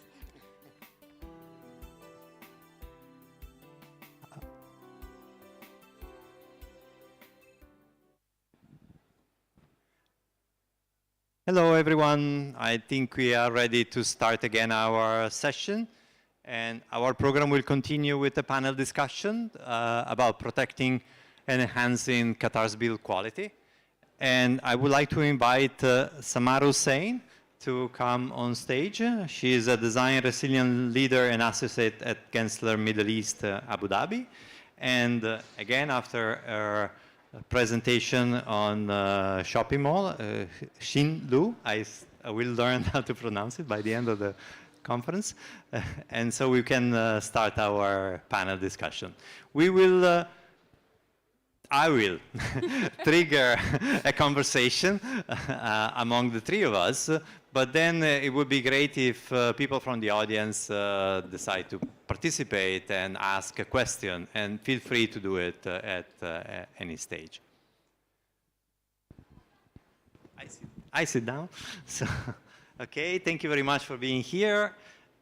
We had a presentation before by Xin Lu, so maybe Samar, you can give us a little bit of an introduction of what do you do and where do you work and where you're coming from and so on. So. Sure, happy to. I hope the voice is all good. Let me know if it's not clear. Perfect, thank you very much. Thank you so much first for inviting me, and it's always a pleasure to be back here in Doha. I'm an architect by profession, but sustainability maniac, to be honest. Sustainability is a core to what I believe architecture should be. It's integral. It's not something that needs to be considered as an add-on. It's part of what we do. So I oversee the sustainability efforts for Gensler, which is a global architecture and design firm. For our Asia Pacific and Middle East offices, including our offices in UAE and in Saudi. And we do a lot of projects here in the region, and we had the pleasure of working on the Great Mashar project as well here in the region. So it's always a pleasure to be back, and hopefully we'll make this an energizing discussion. Please feel free at any moment to kind of ask questions and get into the details. Yeah. Thank you very much. So I would like to pick up from where we left with the last presentation that was about adaptive reuse. So adaptive reuse is a very kind of pleasing term. In Italian, we use different terms which are more about just the restoration of the building, not about the replanning of the building, which adaptive reuse is way more engaging somehow. And this is my first trigger. I don't call them questions. I call them trigger for Xin. So your presentation about shopping mall was great. I think you gave us a portion of what you wanted, but probably it was already enough to understand how complex these projects are. How important and how crucial now is to use existing building or building that have an history or that have already a past in developing shopping mall. You said that you're trying to build a community, and sometimes buildings with a past, with an history, they are already more nurture in a situation. They are already part of urban situation. So how important and what kind of experience you have with that? Indeed, we cannot avoid it at all. It's not a question if we can or not. If you are looking at the historical city center, retail is everywhere. Yeah, so because retail is one of the most important part for the very vivid city center indeed. So some of them are in new buildings, some of them are in old buildings. Indeed, retail is very flexible. It could survive everywhere indeed. So with so the depth of the building is important, right? You can have small shops. You can have also with a big depth, a huge shop. And if it is not a street retail, if it's a shop, like a market. It's like a big hall. You can use a big hall. Even here, you can turn it into a market, right? So indeed, retail is very flexible. Yeah. If I can, Yeah, sure. maybe perhaps, it's a trigger question. So as you said, and I think the great things about reuse or retrofitting existing building, let alone the carbon footprint and the conversation that we had just a little bit ago about saving so much of the carbon associated with constructing a new building. Most of those facilities are actually situated in locations, prime locations. They're part of the city fabric. They have access to mobility network. They have access to a lot of resources, but they've just been degraded with time and unused. So giving buildings a new life will allow us to revive, those portions of the cities, especially with large facilities like these. Like if they get to a point where they're unused, everything around it will die. But as soon as you revive that building, everything around it will flourish, right? You're creating new communities, you're creating new spaces, and you're creating a new identity to the space. So adaptive reuse beyond, retail and retail centers, one of the biggest things that we're kind of looking into is actually even in terms of residential. Because we find in a lot of cities that we have a lot of the office buildings that we have in our major cities. They're not functioning as well as they should. And after COVID, and people are working more hybrid, and you don't need as much office buildings. Can you repurpose them to residential buildings? And we started researching that, to the point of retail, and the great presentation that you did earlier. Like, retail centers need to serve as a community space. So it's not just about shopping, it's about creating a space in which people can gather and mingle and meet friends. It's about mixed use, right? It's about getting all of the needs that you have. So it's more about even the existing retail. What do we do to make sure that it functions for our future? It becomes the living space of the city. So yeah, that's kind of my 50 cents on that. Yeah. Yeah, I mean, I think that's very important how you try to, and you find a way to engage the community within this process, and otherwise it will not be successful. I also want to kind of tie it to the quality of the building, because what we saw before are two examples that are using exceptional building. The minister here and the fire station are exceptional building. Yeah.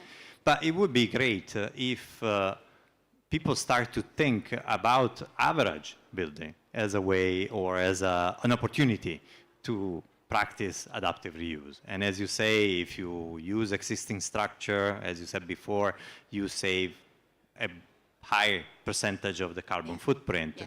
So how can we stimulate investor, government, communities to look at buildings that sometimes are really overlooked, that are not considered interesting, but while a process or a virtuous process could turn them into an interesting opportunity for the community and for the investor?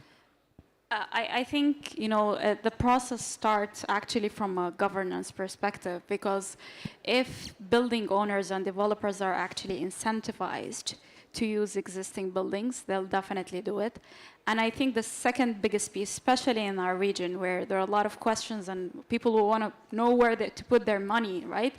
It's about research and giving, accurate data about, your project program. If you build new, is X amount of months. And if you retrofit an existing building, is half of that amount of, and I'm sure every developer would be interested. It's always about, quick delivery of projects in this region. It's a very fast-paced region. And I think the second bit that we need to look into, the cost perspective that we discussed earlier, and about how much we're saving in terms of the building cost to develop. But more than that, understand what we're trying to achieve and the value that we're bringing back. So when we're looking at existing buildings, we need to study things like their suitability for their new purpose, whether they actually meet the current needs, is the structure well fitted. Sometimes a lot of these existing buildings were designed in an age in which the codes were a little bit more lenient. Maybe they don't meet the seismic criteria of the recent years. But a lot of times, according to our research, we find that there's so many missed opportunities. Demolition, if you think about it, not just in terms of carbon footprint and the timeline that you take and the cost that has to do with it, it's a hindrance to the whole community. The timeline in which these buildings are being demolished, it becomes everyone who lives next to that area is completely in agony, right, till the project concludes. While you bring sometimes back with the old developments, you bring a beloved space. I would give one example to that is the Central Market in Abu Dhabi, right? It's a new development, but it carries on the old feeling of what the Central Market is. And another, I think, project here, which is very successful, and it's not a marketing pitch, is actually Misherb, right? Because you're mixing between the new and the old. You're giving the sense of heritage back to the community. You're, you're preserving the quality to the discussion point, the quality of the built environment and the identity of the city. And that what the things are the projects need to prioritize, in my opinion. Right, yes. The quality is very, very important. And also it has to deal a lot also with the climate, because here we are dealing with something very special. The example you brought us are from Europe or from Asia, but honestly here the climate conditions are extreme. And to the point that, to your advantage, shopping malls are necessary because there is nowhere to go somehow. So it's not that there is nowhere to go, but it's comfortable to go and you feel protected. And as you know, 6 months per year is very difficult to go outside here. So also people are used to stay in. So I was wondering, how can we turn this necessity into a public feature somehow? How can, sorry, don't look at me like that. This necessity is a necessity of a closed environment, right? We need to be inside because it's too hot. Otherwise, for 6 months, it's too hot. This could be seen as a negative thing in many aspects. Could be that we are pushing the people to go into a controlled environment where they are not really free to express or to do what they want. How can we, if you have any idea, how can we push these boundaries and how can we incorporate public space more into shopping mall? And I think you were talking about that before, and I think it was very interesting. So if you have something to elaborate on, it would be great. I think it's diseases of the modern time that people are disconnected with nature more and more.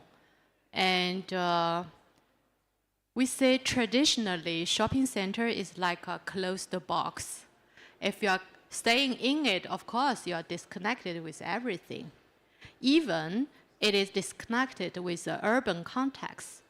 Because for the shopping center, the traditional one, if we say, okay, design principle, don't open too many doors and let people go in and not just shop along the street, they should go in. So a lot of principle is against such kind of connection. I think if we were talking about the future of the shopping center, I would say forget the name of the shopping center itself is a problem in many senses. I call it a smart center. Yeah, it's just like a city center. It's attractive, it's connected, it has also in and out exchange, and even the client, it should have exchange, to my opinion. In some weather, so if it is 40 degrees, I would like to stay in the box as well. But I think if it is like 31 degrees now, it's like, I around 30 or below, I think it's even good to stay outside. I think if we get used to the man-made climb, it's not healthy. It's not healthy at all for individual, and for the climate is a disaster. So in China now, the government required in the public buildings, the temperature should be enhanced to 26 degree. So it's not allowed to go lower. I think it's very important also for the architects to find a solution. So first, people should get used to it. 26 is also healthy. And we could have also solution. There is a shopping center in Beijing, for example, the Parkview. And it's like how to describe it? So there are area which the temperature is like maybe 6 degree difference to the outside. So it's not pure outside. It's a little bit better than outside. But there are area which is like indoor, so around 20 in winter. So it's very healthy and it uses much less energy. Yeah. So in Qatar, if the weather is like half year, you could stay in and out, and maybe we can have such kind of air system to let the air in and make it a little bit difference with under the earth. The pipe goes through the earth and come out, so the temperature will be better. So I think there are a lot of measure. So a lot of I would say technology solutions if we want. The question is, do we want it? Can I Sure, just yeah, add? I was going to ask you something, but I never shut up, sorry. I think you brought a really great point discussing climate, and if we are to enhance the quality of the built environment and preserve it, there's nowhere better to start than actually addressing climate change, right? It's inevitable. We know the science. We know what's going to happen. And actually, one of the biggest factors here, specifically in the region, and one of the major concerns is extreme heat. We're already in a region that is already having so much heat, to your point, 40, 45 degrees, but it's even going to get hotter and hotter. So the question is, do we get to a point where we just keep, reducing the temperature? That's not going to help. So it needs to have the integration between, the exterior and the interior spaces. It needs a lot of smart ways into looking into adaptive cooling and building essentially, ventilation and looking into microclimates as well when it comes to the built environment, because these are really essential things that at our stage in time right now we need to start looking into. We cannot design the way we always done. We cannot continue business as usual. So thank you for bringing that up. My question for you was, since you have been working in the Middle East for all your life, I believe, right? Do you know any example, or also from your practice or from your research, that are already addressing this issue? So of spaces that are public spaces, but that are dealing with the extreme climate condition, that are providing interesting and stimulating space, that could be also going towards retail or so on. So that would be great. I'll give one example, and I think it's a pretty successful, and it's still a development in the development that's still under construction and a lot of design is actually Diriyah in Saudi Arabia. Because for me, that's a very good, successful interpretation of traditional architecture, which was very smart. It doesn't need technology, The walls were thick for a reason. The windows were small for a reason. The buildings were situated and oriented the way they were for a reason. And we sort of, as we progressed and the region becoming more industrialized, we started adopting a lot of glass buildings that quite frankly doesn't sit well with the local context here. The reason why they were adopted in other regions is because access to natural daylight was not as much as possible. And here we have abundance. We don't need that much glass, but we somehow adopted the idea and the look and feel of, westernized skyscrapers. Sometimes you need it. Sometimes you have really amazing views and you want to, capitalize on them. But in a lot of cases, they're not serving the purpose. And if we go back to the traditional architecture and the principles, you don't have to implement it to the T, but the principles and the ideas that traditional architecture had, it was smart because it was built to the necessity of the community at the time and with the resources that people had.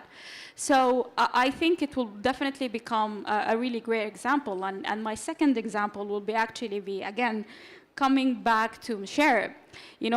You're doing a new development, you're implementing, modern technologies, but you're implementing it smartly with trying to capture the essence of the original architecture of the city, and trying to essentially, in a contemporary form, try to blend that in, pedestrian-wise, it's fully pedestrian, and that's, I think, one of the main things we miss in our GCC cities, quite frankly, is that people are so dependent on their vehicles, so dependent on driving, even if you're going for maybe 500 meters or so. So how do we bring back, people are more comfortable walking? Is it pedestrian friendly? Do you have access to these necessities? And I think a lot of these points were hit with Musharraf. But I would love for, multiple, projects and development to pursue the same goals, in terms of energy efficiency, water efficiency, which is also a very big key item here in the region. We're actually having such a huge shortage of fresh water in this region. Water scarcity level is super high. We're also in a region, especially in our coastal cities across the GCC, it's at risk of sea level rise. So how do you kind of integrate all of these scientific proven elements and future with climate change when you're designing, so that you have a community space that's driven by the local community and the appreciation of the traditional architecture that address the specific climatic needs of this region, and integrate all of the new technologies and the resources that we have now that our ancestors didn't have at the time, in order to build and capitalize on the benefits. And I think there's a great room to do so in the region. All right, that sounds like a plan. Let's try to implement it. And I think also this brings another, you're talking about community, and talking very often about community, and also she mentioned that you are designing for a community, you are first looking for a community. Yeah. And this is maybe for you, Samar, that you are in the region. To talk about community here is not an easy subject, because first of all, we need to understand which community we are talking about. The population is very diverse. Yeah. It's true that also before the presentation about traditional architecture was incredibly stimulating, there was no time for question. My question would have been, which tradition are we talking about? Because we are considering 5, 6 nationalities that are dominant here, which are contributing in a very different and diverse way to the making of the country. So when you are talking about a community in this region, how do you deal or assess a community even before starting? Because there is economic difference, ethnographic lifestyle difference that is very complex. It's extremely valid point, and especially since the GCC is there's a huge portion of expat population, me being one of them. And then you've got the local population who essentially look into things. Maybe sometimes we think it's different, but in reality, I don't think it's much different. And I'll tell you why I think that, because I believe if you look into any human beings, the needs are very simple. It's a nice place to live. It's the ability to interact with people, so the social aspects of things. Ability to cater for your family and for your loved ones, whether financially or demographically, like you're just essentially caring for people around you, and essentially just working, living, and enjoying the city. What does that mean for different people? It will definitely be super diverse, right? You know, some people might be happy with really minimal amenities, while others will be looking into things differently. But I think a community in its essence needs to address the population in all of its ranges. It needs to be inclusive. So when we talk about housing, we cannot just cater for luxury housing and we think we did we've done our job. We need to look into affordable housing, what the local community can afford within the different kind of financial capacities. Open spaces is for everyone. It has no, it's it serves everyone. It serves all of our families, our kids, our elderly. So I think the necessities are to a certain extent all consistent. The way that we address them need to be super inclusive. We need to account for disabilities. We need to account for our younger generations and what their needs.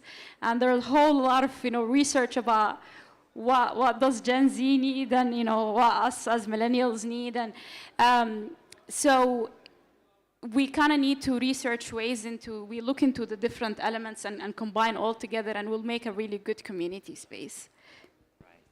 And in your case, when you start and you are looking for a community, how do you assess a community? A lot of your projects are in Europe, if I'm my understanding, but now also in Asia, and I'm sure there are similarities, but also big difference. And how can you build this community even before starting the project? Yeah, I think how to build, I think we first have to ask, what is a community? Is community just a cluster of people who are coming together? Why they are coming together? So if we ask this, we will figure out there are so many different reasons to classify different category of people. It could be nationality, it could be age, it could be education, it could be income. So what do we want to do? So that's the first question. Of course, if we are talking about the retail, we look at the income, right? No, not only. Indeed, we look traditionally, we are asking the age, men or women, and family status, and income as well. So then we will make a product definition, we call for the shopping center as a product. But it's not enough, indeed, nowadays. ECE changed the definition several years ago, and it has 8 different groups, and the groups is just according to your action, so shopping action. How do you buying things? Can I ask you how you buy your things? So, yeah. Do I need to answer? Yeah. Depends on what things. Clothes, for example? Clothes, I buy them when I go on a holiday in Italy. Only in holiday? Yes. Holiday buyer? Yeah, okay. Yeah. But do you just look for purpose, or you just buy casual? Maybe for a purpose, yes. What For I need, purpose. or like what is missing, or what I need to do, yeah. Okay, you need and you go, then do you ask for... But my wife knows random, so Okay. she's more compulsory buyer. Okay, yeah. And do you need consultancy? You go and you know what you want, or you need somebody to introduce you a little bit? I look around and I search what I like. Usually, I enjoy places that give options, so that I can choose among different options. So. Okay, yeah. So you are very special typology, which is not very classical in our sector. But there are, so like people, some of them just roaming and they, see something, they buy, they enjoy the action itself. They enjoy shopping as entertainment, and they buy. by casual. And there are also some people who doesn't want to go shopping at all, and they just go directly and buy and come back, right? So there are totally different way of shopping. So we classify the customer and try to deliver product according to their demands. But what we are doing now, for example, in Shanghai, the biggest shopping center which we are designing now, it's different. So it's not enough again. Yeah. So now we are trying to set up a different community with different interest. Yeah. So one shopping center which we opened end of last year in Shanghai as well is for students and very young people, and it's like 30 kilometers away from downtown. It's not so big. It's only 100,000 square meter. And without a metro connection, the investor from Singapore worries so much, oh, why we purchase this piece of land? It cannot get success, right? But fortunately, it's near university. But university students, we are not sure if they like shopping or not. They like a computer play, you know. So how can we attract them? So we did the purpose for the this young generation, and we did like a place for 2.5D. That is 2D and 3D. Yeah, so it's like virtual and real together. Yeah, so in the shopping center, we have like in the art installation, which is interactive. You can also play game with it. It's like a big jellyfish. And yeah, so you can win the game and you can get one color for free or something like this. So you can also go play sport. So there are a lot of things which the young generation like. And because of the common interest, we build up a community. So on the opening day, it's full crowded. And online, it has like 130 million visitors on one day. Yeah. Right. That's impressive. I also have something else that is about the shopping center, because everybody has a kind of dual kind of relationship with a shopping center. You said that. You don't go to shopping center. So, you don't go to shopping mall. So how do you deal with this from a planning point of view? Because people love the experience, but at the same time, when they think rationally about it, maybe they say they don't like it, or they express it. So how can you deal with a customer that is bipolar somehow, with this love and hate relationship for that kind of spaces? Yeah, I think my job is to make me like the shopping center, you know. So because I really hate to go to shopping center. I hate go with my mother as a kid to go shopping. My God, how boring. Yeah. So now for me, even such people as me like to go. Then it's easier to get more customer, right? I think the key is that can you design it as a very attractive place? I didn't like go to the shopping center, but I do like to go to interesting places, right? So if you turn the shopping center into a very attractive places, so placemaking is a keyword, yeah. This maybe is a question for you, that you are working with the community. How can you stimulate the community to interact with these kind of spaces? And because also from a social point of view, again, there is a mixed feeling about it. I mean, a lot of people grow up in shopping center, yes, and it can be considered a negative experience. But at the same time, how can we improve the value that is there, and how can we turn it into a positive environment? Maybe she can go first. Go. But Okay. if you both want to say this. Perhaps I think one of the things that I personally would like to highlight is, to your point, it's not about the shopping center, it's about mixed use. And this is a term we use a lot in the architecture and planning. And we find that the most successful projects are actually projects that caters for, the different needs. To your point, what a young kid wants is different from my father wants, different from what you want. And there is a room to actually be able to understand what those different needs are, map them, and create a space in which you can engage all the different sectors of communities. And I think one of the main things on those elements is affordability, right? Affordability is a very key criteria.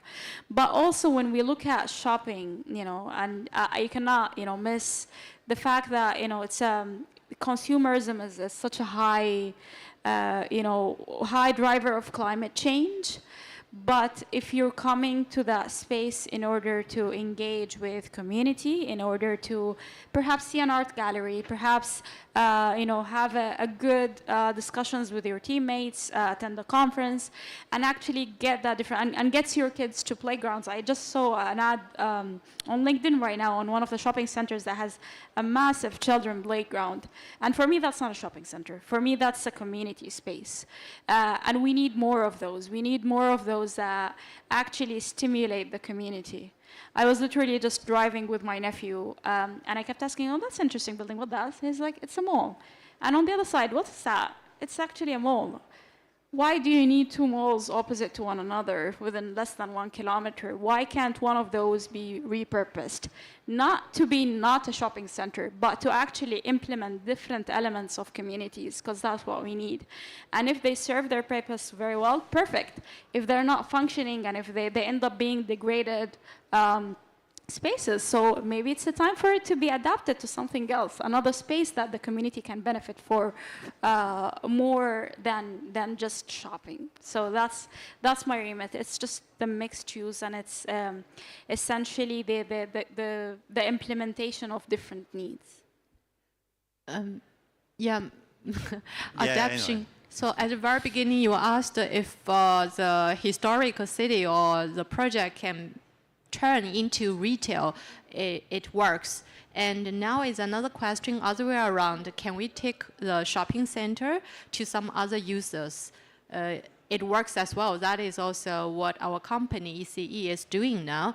We are trying to turn part of the shopping center into office, into long rental apartments, which is very difficult, and also some logistics combined with online. And there are a lot of thinking about this, because in some cities it's oversupply. We have to consider about this as a topic. But come back to the question you asked, how to attract the community. Just one design element, for example, the fountain. The fountain, usually, what is a fountain? You design it that people can look at it and how beautiful it is, right? That's all. But if the fountain is on the ground and it comes sometime not, kids can go and play with it. So such kind of fountain is interactive, so it's more attractive to be integrated in the shopping center or before the shopping center or the shopping places, to invite the community to come and play. So such kind of design, maybe as an architect, we can consider and do more. Thank you so much. I mean, we have very short time, but if there is anyone from the audience, we have been speaking a lot, but if there is anyone from the audience that wants to ask some questions, yeah.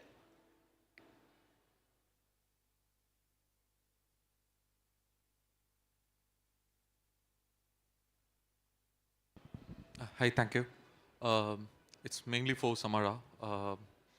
We've been talking more about the placemaking stuff, but I just felt that we missed one key factor, which is genius loci, or the spirit of the place. And while we're trying to create the build quality or recreating the build quality in many places, especially in Qatar as well, inside the malls or the, let's say, creating, uh, comfort environments, we are trying to be or making a cultural appropriations and lack the spirit or lack the essence of the cultural space, which is more than just the built environment in every sense. And I would personally say Mushrib downtown development is a wonderful development, or like an ideal place where modern and traditionality merge together, blend together. But somewhere this spirit of the place has been lacking in some sense, or like the what to say, the traditionality other than the built environment. Built can be the proportions, can be the space, functionality, everything is well, but those kind of cultural elements were missing. So what can we do while we are in a rush to create financial security or like financial feasibility of the projects, making spaces, we are losing this spirit? It's a wonderful question, and thank you for bringing that.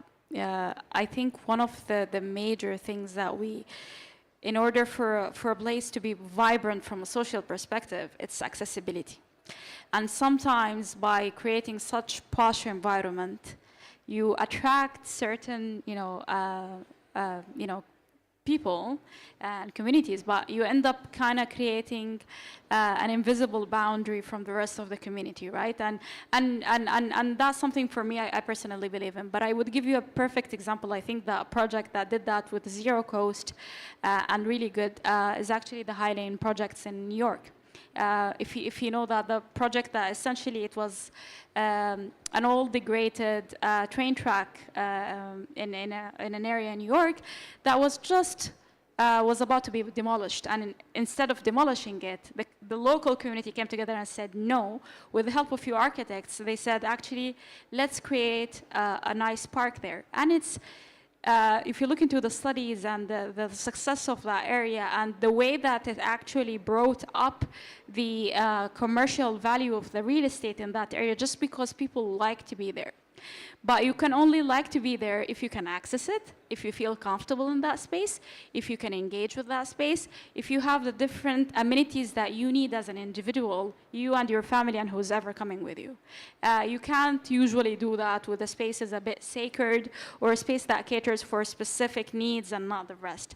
So it really needs a lot of research and a lot of thinking of personas, and that's something that we use in architecture and design, is that let me put myself in the place of the person who's visiting and the different personas that are going to engage in that space and what their experience is going to be like. So only through that and that engagement while you're designing from the beginning, they're able to create a successful social community space. Great, thank you very much. This will complete the session. I'm sorry if there are more questions, but really we are running a little bit late and they are scolding me here. So thank you very much. It was great to chat with you today. Thank you. Thank you. Thank you so much.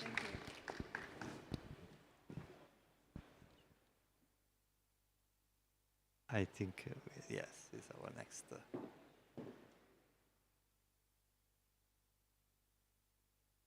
Hi, nice to meet you. You're Italian as well? Sei italiano? No, I'm not. Sorry. As a presentation, so you can introduce him. Sorry, I thought I mistake you for another person. No.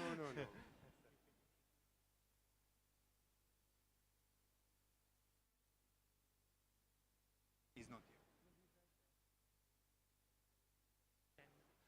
here. Okay, you're right. Sure. Then you can start off. He has a presentation. So he will do it from where? He will go there to do it? Yes. Okay. So Justin, where is he? Okay.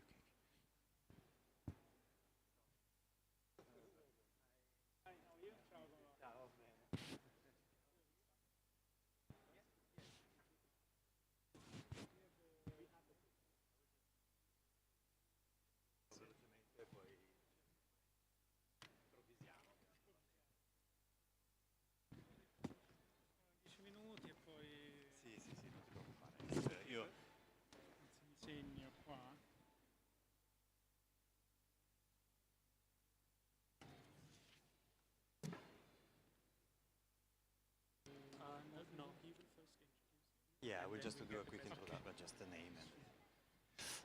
Okay, thank you very much. We will continue with our program. It's a great pleasure to welcome Gianluca Racana, which is director of Zaha Hadid Architects, and he will talk about the newest exciting development in Qatar Island.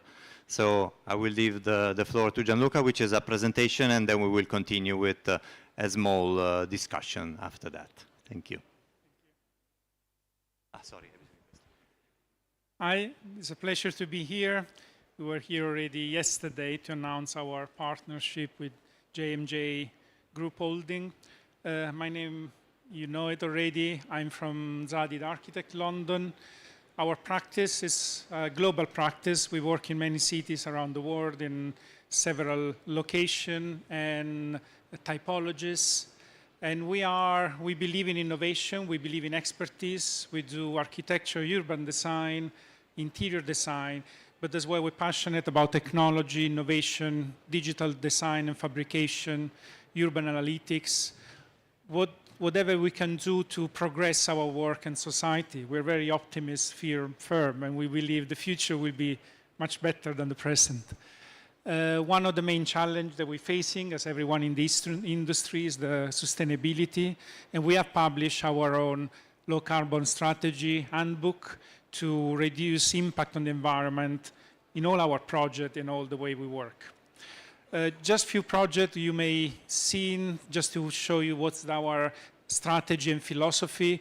We work on many public institutions across the world. Here is the Maxi Museum of 21st century in Rome.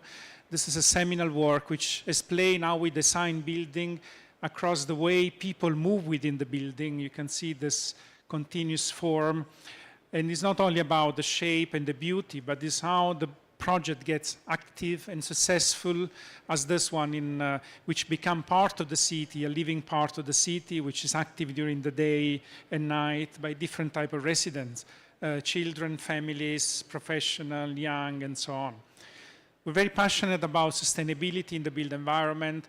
This is one of our projects. It's a stadium close to Bristol for 20,000 people. It's a net zero carbon footprint because it's completely done on modular timber element, cross-laminated timber, which can be eventually dismounted and disassembled off-site. It's a unique stadium on this feature. As well, we work a lot in the region. We work with passive means to achieve sustainability. This is the CAPSARC Petroleum Study and Research Center in Riyadh, close to the airport. You can see how the typology, the courtyard, and the self-shading of the building has helped us achieve a LEED Platinum in this environment. We work here in Qatar. As you know, the Al Janoub Stadium was a very beautiful experience for us, and I hope it will be here for years to the community to enjoy it. We work as well on private projects all around the world. This is a small project in New York, residential. You can see how it's fitting within the very lively area of New York, some historical building. It's sitting on top of the Eye Line, which is one of the main public realm activator in this part of the city, and a very successful project as well. And the facade, which is very distinctive balconies, which create an iconic look in the facade, but as well privacy within each unit. Again, across the globe, this is in Melbourne, close to Albert Park. The idea of the indoor living, which is connected with outside, the permeability to the nature, to the park. But as well the idea that within your building you are in a community, whereas communal facilities you share with other residents, which is part of the modern living, and really it's an opportunity as well on the use on the roof, how you can meet your neighbor and be part of that community of like-minded people. We're very excited to be here, is what drove us to Doha. We're working with J&J Group on Qatar Island North. It's a beautiful site, which is bordering the sea. You can see here on the, I'm looking for the pointer, which is not there. But you can see where you have the purple line. It's a number of plots which together we will create a piece of the city. It's a beautiful site in terms of green space and landmark, in terms of attractors. It's close to the iconic bridge, it's close to the water park, and as well it's close to green areas and canals. So it's a prime location, and as well there's a lot of opportunity for circulation, for activation. So you can see how from the boulevard you can have green and pedestrian lines, but as well connectivity by boat, which is really going to the root of the city of Doha and the tradition here. But most importantly, it's part of a city which is on building. Is really the Qatar Island North. It's a city which is completed with many, not only residential, but as well leisure, place of work and retail, and be part of that effort to create a new city from scratch is very exciting. As I said, we work in many cities, and we always demand ourselves how we'll be working and living, how will be the city of 2030, when 82% of the population will be living in urban environment. Clearly, architecture has to play a role in creating this urban environment which are more sustainable, both socially, environmentally, but as well more inclusive. We look in every project in what we call nature-based solution, so how to bring nature back to the city and together with a building environment, not in competition. And we do that in large master plan. This is a completely new city in China, in Chengdu. It's called Unicorn. You can see how the building shape and the landscape, they interconnected together to a point that you don't really see the boundary anymore. And there is a continuous loop of green going up in the building and on the ground floor. Another of the element we see in successful cities that are walkable. You can walk to your place of work, to your retail within your neighbor, and that enhances the well-being and both physical and mentally of everyone. And on this, we were on the forefront already, like more than 12 years ago, we launched an initiative, Walkable London, where we projected on the main road of the city, which at the moment is stuck in traffic, how to convert that in a green pedestrian areas for the benefit of residents, but as well for the commercial benefit of all the residents and the commercial activity around it. Finally, what we are designing are residential building, and clearly we look at the future. What will be the future of residential building? We're not interested in what has been in the past or what is successful now. What we can call home in the future. What's luxury today? Obviously, this is not the image of luxury we have. And I think more and more people will see luxury in a different way. It's not about the things that you own. It's about the quality and the personal quality of your life. And it's going from acquiring things and material to acquiring experiences. That's the future luxury. It's not what is, let's say, in the past. So a sense of place, a unique experience, and the component of innovation and design is what will define a successful residential project. And we are here in Doha working on something which is designed for this environment. It has a strong sense of place, tradition, materiality. It takes advantage of the waterfront location. This is a real asset in the city. And for us that we travel everywhere, maybe for a resident it's a given that you have this beautiful view on the open sea, but it's one of the main assets of the city or the project as well. And the outdoor and social life has to be part of the residential community. The second dimension is the experience, and we know all residential compound, now we have a lot of offering on that. And the aim is create that community, is that to fostering that connectivity within the residential and the well-being with gym and sport and opportunity for socializing. And finally, the innovation of design, which is really our expertise, which goes with iconic architecture, but as well with technological innovation, which can be embedded in the home, both to make it more efficient and simpler to live, but as well more sustainable.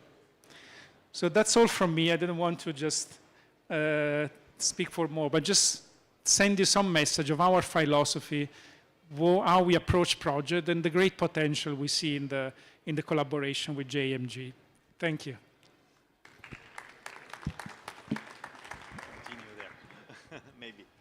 Thank you very much for the engaging presentation.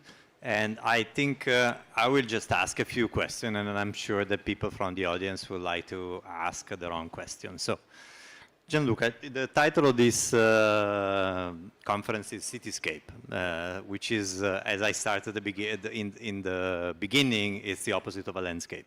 So it's a man-made landscape or artifact that is created by men. I think your office is going even beyond. So you are usually designing landmark within the city that have a very specific importance. They are recognized by people. And how do we approach that? I mean, you know that you're building by putting something on the ground, your building will become, I cannot say a monument, but something incredibly recognizable. So there is a lot of pressure and responsibility, but at the same time, there is a lot of pleasure in doing that. How do you fit it within the context? How do you make it remarkable, which you usually do? And you can tell us more about that. Yeah. So I think we do work both on iconic project, but as well on part of the cities. So I think the iconic project is more recognizable, is more published, so it's well known. But let's say just starting from this type of project, obviously is nothing new in the way the city are built, because if you go for historical city as well, and once was just the church, or the mosque, that balance, that let's say role. But the urban texture, the urban environment needs some point of reference, needs some point of orientation, and needs some point which become the pride of the residents. So I think it's nothing new in designing iconic building. And most of the time, our client, they calling, especially the public institution, to represent that in today's, let's say, today's time. If I go back to the example, for example, a contemporary museum, is clearly we cannot do cultural spaces in the way it was done 200 years ago as a collection of room or classical, because the way people live now is changed. And we just take that as a fact. So we have to respond to modern needs, modern way to relate with the environment, which were not there before. Therefore, yes, for some time, then most of the time we do iconic building, and we want to embed it within this forward-looking thinking. But it's not only this type of project we do as well larger master plan, we do residential complex, which in a way, they are not, let's say, the ambition to become iconic per se, but to embed that quality and innovation regardless. And you do that by the means of the way you design, by the tools, by the technology you use, but you do it as well a lot by collaborating with different people. And clearly, if we only work looking inwards, looking at what we've done before, we will never progress. So every project is essentially a collaboration, especially with the client, but as well with a large community of consultants, of other architects, and which are from the city, which are from the location, and bringing new ideas. All right, thank you. And maybe we can dig a little bit more into the project that you are developing into the island. You sent me a brief the other night, which I read briefly. And I think what I found interesting is that you are talking about public spaces that are progressively becoming more and more private. So the more that you enter within the building, the more you find your own privacy. But I'm very much interested into the public aspect of the project because I think this also makes a difference and speaks about your idea of creating and generating a community, which is an interaction between a resident and a passerby somehow. Maybe you can talk about that feature within this project, which seems very interesting. Well, as I said, we just started the design, and so we have a lot of ideas, but it can go any direction. But the opportunity is given by the fact that it's not an individual plot within the city, but there are 7 plots connected. So this gives a different scale and can give a different ambition to the city, because we are not designing only the space within the block, but as well the space between. So, for example, we have a lot of ideas how we can connect them at different level, how we can activate the ground floor, how we can be points in which the resident and the private space will connect with the public and arriving in the community. And that can be done through a number of means. And the older one in the historical cities, the street, because before cars, people was going in the street from their home and having social life there. And being you for Italy, maybe you have this memory of the plaza, or the square, where all children were free to go and safe, and people of all age were meeting. So clearly time has changed, but the basic need of individual is still the same. So we want to provide that environment. The solution, maybe in a few months we'll be able to show it, but I think we're both aligned, us and the client, to provide something which is not only a collection of beautiful apartments, but it has the value of a piece of the city which is living 24 hours. My memory of Italy is the lungomare, so the beachfront. So you're very, very connected with this. Which is a very engaging and lively space that then enters into the building. Yes, I want to open the floor to questions because I think Gianluca will attract a few questions from the audience. So there is one, my phone. There is one over there. If you can provide a microphone for the gentleman in the corner. Otherwise, I give you mine. It's coming, it's coming.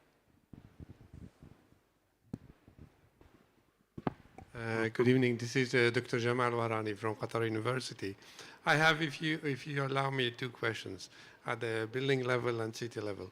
When it comes to, I mean, Zaha Hadid architecture, how do you see it? Because what we used to say is form follow functions, but when I see Zaha Hadid, it's like it's the function that has to follow the form, because the form gets more dominant than the function itself.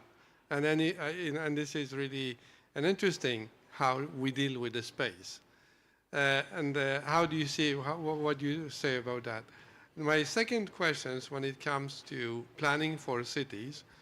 I mean, you showed some good examples of how to say, in China and whatever you talked about Italy.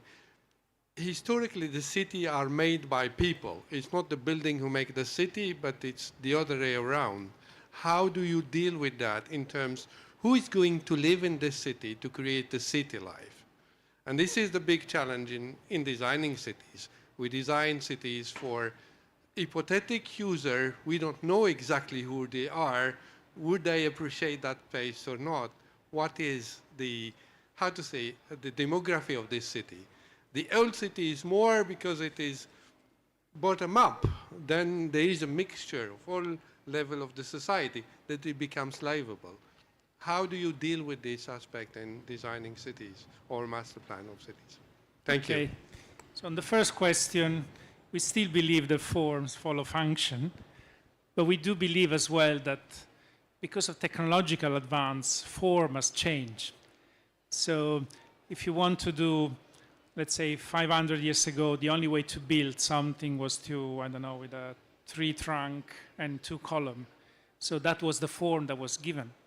Today there is much more potential. So, and I used to say, well, there are 360 degree, why I should only have used the 90 degree one? So potential has opened up because of digital fabrication and advancement. So somehow we are more free now for the form to follow the function. So if and when, let's say, what we see that we used to have certain type of building environment, the square one, the box, etc., which are very functional in building. But then as a human, we're very at ease in nature. We're very at ease in hill, we're very ease with waterfront, which follow very fluid line.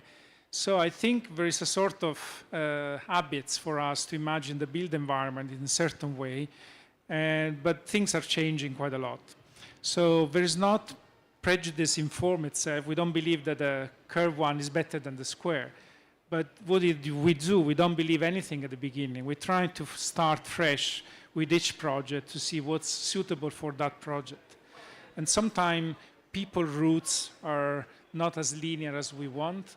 View from a space are not just square or just from one direction. So I think there is a richness in developing a larger repertoire of form than relying on the past ones. But that as well is question of, I don't know, any designer has his own taste and obviously imprint.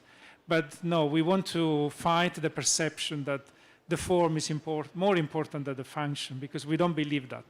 We believe that first comes the function, the ambition, the sustainability of the project, and the form of the project should follow that. On the second question of the city, is a very important question, and it's difficult to respond in a short time because it involves several layers of planning and design. So when we arrive and design a building, probably has been already 20 years of study in the area, in the social demographic, in the economics, in the master plan. So we're not arriving there and just deciding, okay, in the middle of the desert, we do this and people should come. We're part of a very collective effort that started a long time before. So in terms of demographic, I think there are a lot of studies to understand what's the public you're addressing, which typology of people will go, and which typology of people you would like to go, because we always want permeable projects which are accessible for a variety of people. So when we design, we speak about actors. So there is the actor that go there and live there. There is the actor that go and just have shopping. There is the one just go for a stroll. There is the, I don't know, the people that work there. There are many, a variety. There is a younger, there is the older. And the more diversity there is, the better we see the successful.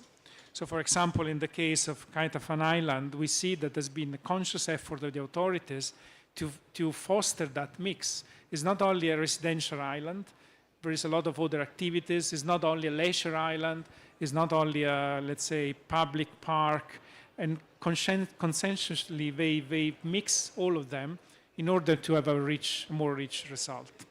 So I think that, I hope to respond in part to your question, but that will be. Yeah, maybe we can take one more question. So, for the gentleman in front. Hello there, Matthew Warner. You mentioned in your presentation that luxury, of course, is evolving, and post-COVID, I think people have changed their perception of what really luxury is. Not so much gold taps in bathrooms, but actually unique integration of inside and outside space, and also a greater appreciation of our planet through sustainability. You clearly are always looking ahead for, to be ahead of the game in these types of areas. And I wonder what your thoughts are in terms of redefining what luxury living is all about. Yeah, I think it's clear that the market has evolved, and as you mentioned, the COVID has been a switch in people's mind. So I think it's not about what you own, but about how you can afford with your time and the experience you can have on your time. And so more and more we see when we do residential project that it's not as much about the size of the apartment, but possibly the size and the variety of the experience you can access within your building or close by. So I think the biggest luxury now is to have more time to spend it as you want, and to have experience and opportunity to spend it in the way you like it. And this goes well with the conversation with the city, how the city builds, because the city or our urban environment should be able to give you this opportunity. And I think that's the true, let's say, goal of luxury living, in the sense that it's really fulfilling as a person rather than just have a collection of things that you own. Thank you.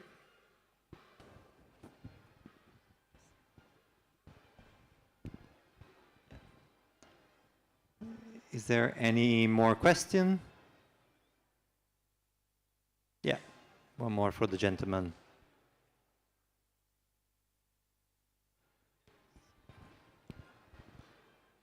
I have one question.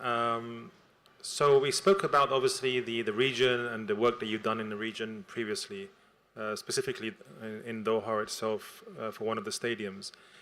Let me ask you, why did you choose JMJ Group Holding as a partner?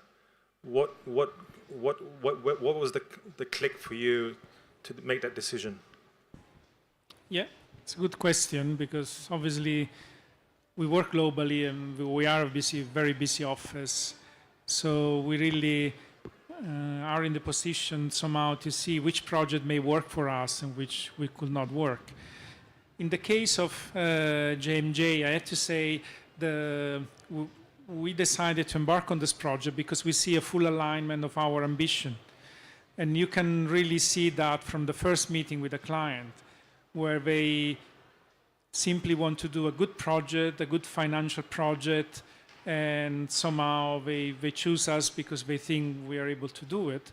Or if there is a lot bigger ambition to create something which is lasting, which is improve and enhance the brand name of both our companies, and ultimately to do something very future-looking in terms of facilities, in terms of technology, innovation, environmental.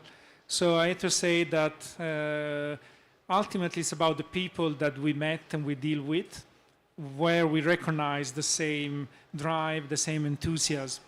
And an architecture project is a very long thing. It lasts like 3-4 years.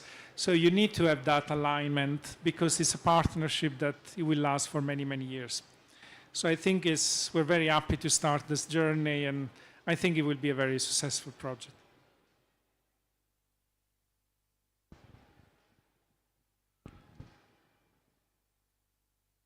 Okay, thank you very much. I don't see any other question here, so thank you very much, Luca, for the insightful presentation, and good luck with the project.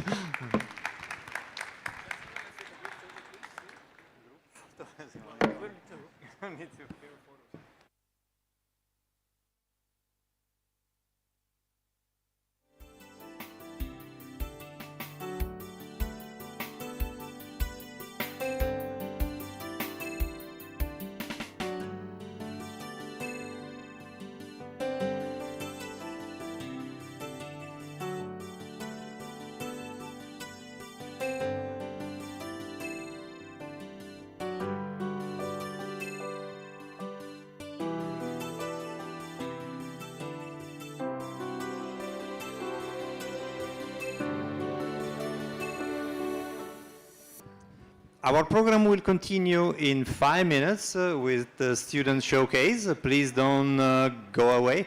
It's going to be as interesting as everything has happened before.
So we'll. Right. So I don't need to announce that. Three of them sitting. Ah, okay. But also you have other person helping with it, right? Samar will. Yeah, so we have judges, patient, and then we can. I would put them also. So if you guys get first one. Yeah. I don't know anything about them, so. No, it's they don't need any introduction. I should just say person number one. Yeah. I don't even know the names.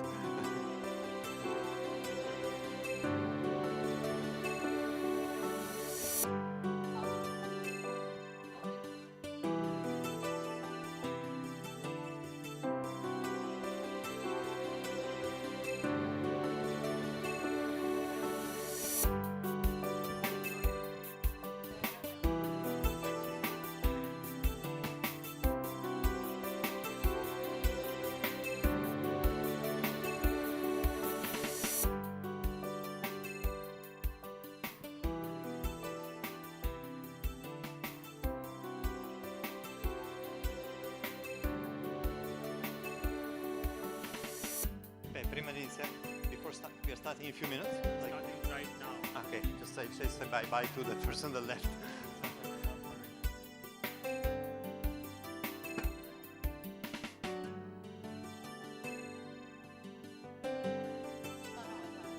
Scusate, ti saluto solo perché io mi Ciao. avuto Sì. guarda, è stato un piacere.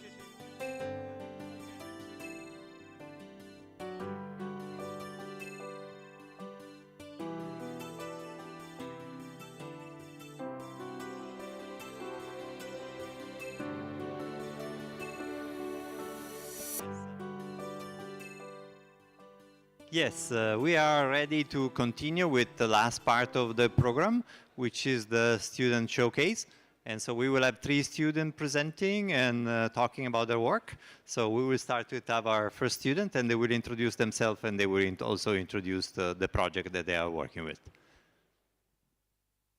So you, no, you have. I have. Sorry, okay.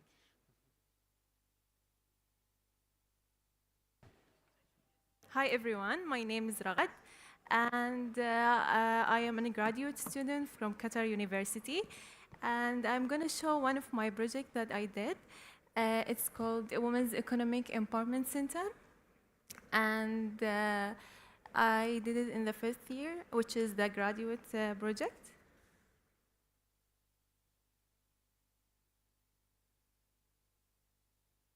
These are the phases we went through when we did our project. So first of all, a project brief. Why I choose to be a women's economic empowerment center. Basically, women face some difficulties and struggles for her work to balance between family and work, and at the same time, some growth of her career that she struggled with. So basically, after doing some surveys, there is some problem exist. They felt like there is less opportunity for them than men's for job, and also they have take care for their children, and also some of them they don't want to work with mixed gender workplace. And this idea actually of the project is actually support and develop the capability of women and also increase her awareness and improve her social and cultural life. And also support that the Qatar National Vision 2030 about the empowerment of women and through her right to work enhance her social protection. So first of all, the users for the project are mostly women who are unemployed, who are housewives, retired women, and also kids who are the kids who are working there, and also the students who are graduate, undergraduate, the staff, the public who are the visitors, and also professionals who are the instructors. So after knowing the users, the location of the building is next to next to like educational city and residential area, which serve the users. And what she needs there, I want to like have a place for her to like access a place safe, and also have an job opportunities, have a social protection, and also provide child care, and also improve her skills there. So as for the site is 140 by 70 meter for the plot area, and the guidelines for the site, it should be 4 meter setback from all the side. We should not exceed than 20 meter, and also the maximum parking plot is 25%. And like I should know like the guidelines of the site. And then the landmarks that surrounding the site are Sidra Hospital, Educational City, Mosque, and Qatar National Library. So it's between a residential area and a public area. So then we start the site analysis by knowing the accessibility.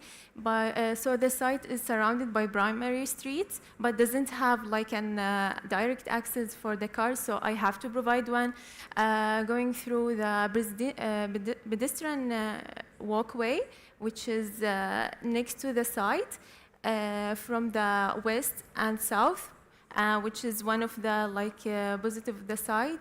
Going through the privacy, it's next to a residential area, so I have to focus my views toward the public areas and respect the privacy for residential area.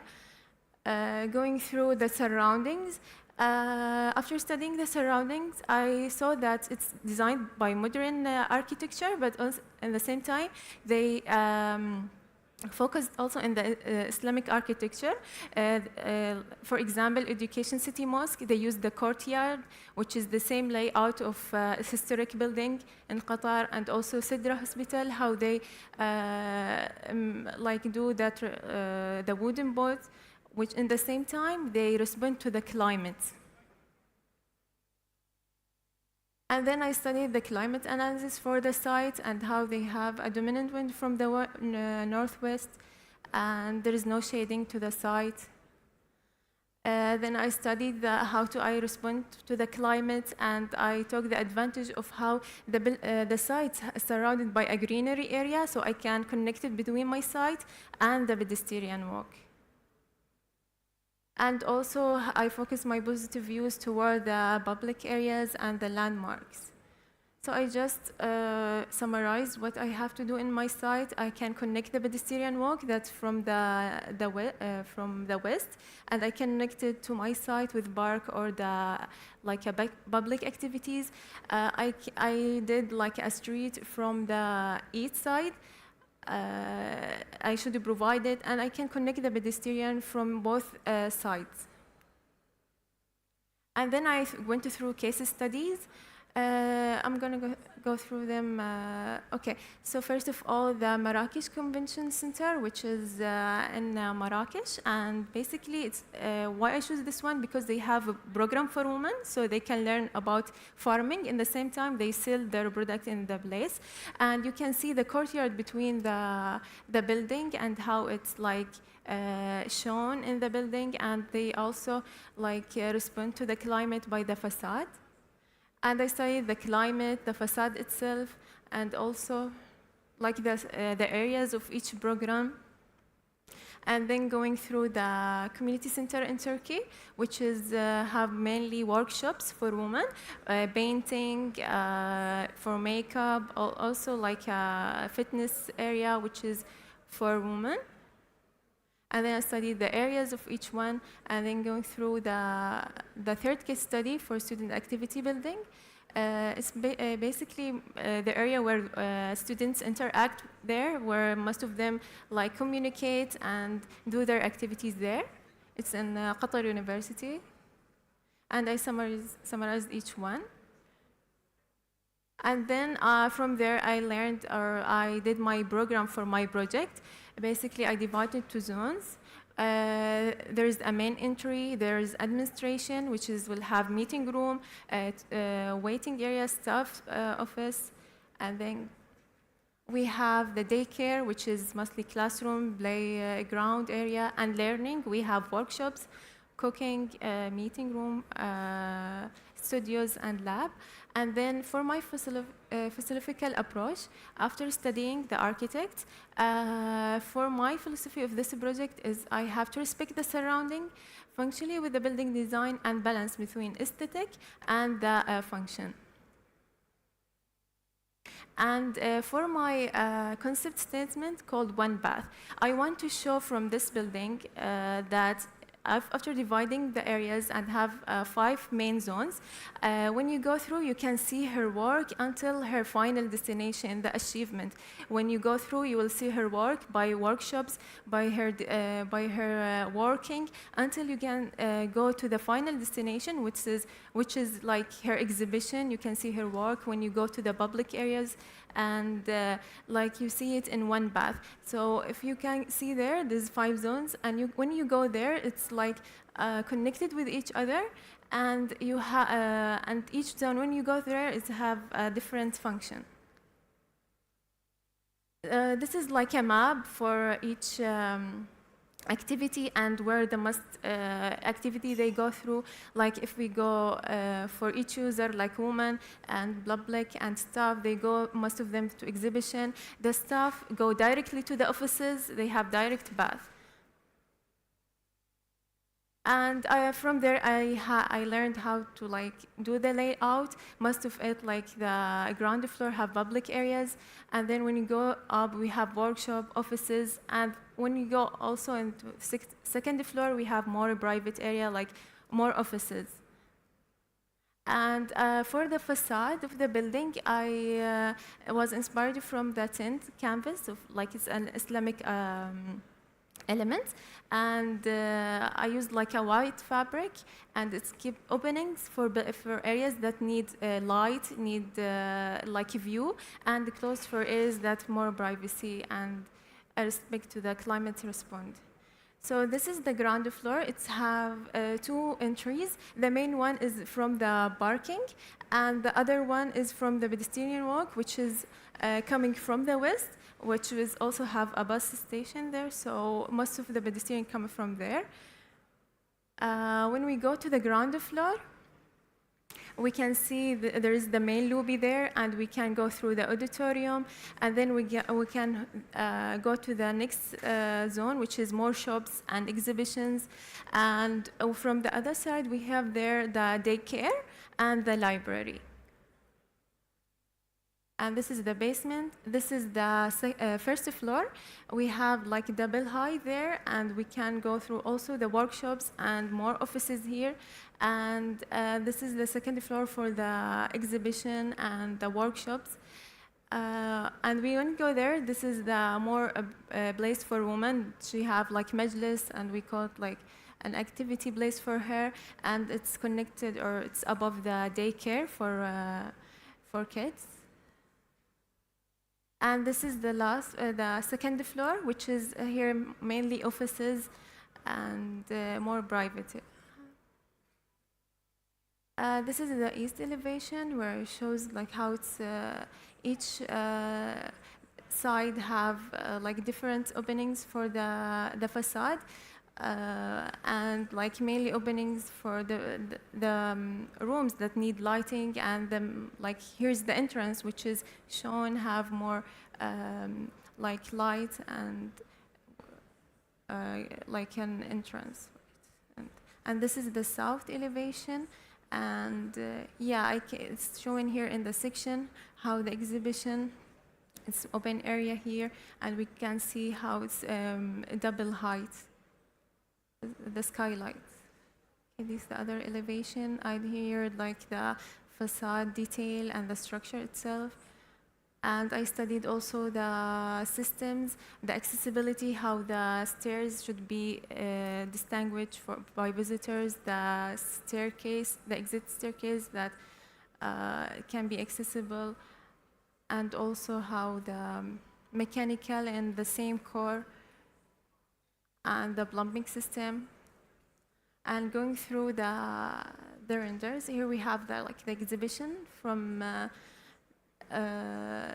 the women's area, and we have here the majlis also, and the meeting rooms. And we can see here like an workshop area and like a daycare. And this is like an exterior view for the building. Yes, thank you.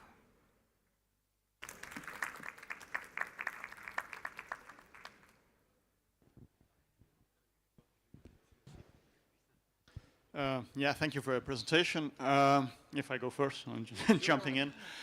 Yeah, it's a very nice amount of work, I would say. Like, you know, it's a very kind of comprehensive presentation. I really like your kind of diagram of this journey. You know, like you have this kind of narrative of like, you know, this linearity that basically then becomes non-linear, right? Like how the movement and the perception of being a woman and the daily life of the woman in this center. I think this is great, and this is probably the highlight of the presentation. But then you go into your kind of plans of the project, and I feel somehow that the movement and the like, you know, the form that you are doing in your building volumes are kind of like representing or like responding very well to your kind of like idea. But somehow, like when you look at the plan, it's kind of like all like small rooms again, and it's kind of like very you know, segregating. You talk about like that it's kind of a center where you want like the users to develop themselves. I feel like, you know, your program is very much about like personal development, like community building, stuff like this. Yet you kind of like basically segregate all the functions into small individual rooms that don't look very kind of like, you know, there's not much exchange going on. And I think like exchange is very important when you're you know, designing like research or educational facilities, and in general, you know, like exchange of ideas, exchange of like exposure to new thought. So that's kind of like my comment on that. And I think there's a good example of like the Delft Architecture School.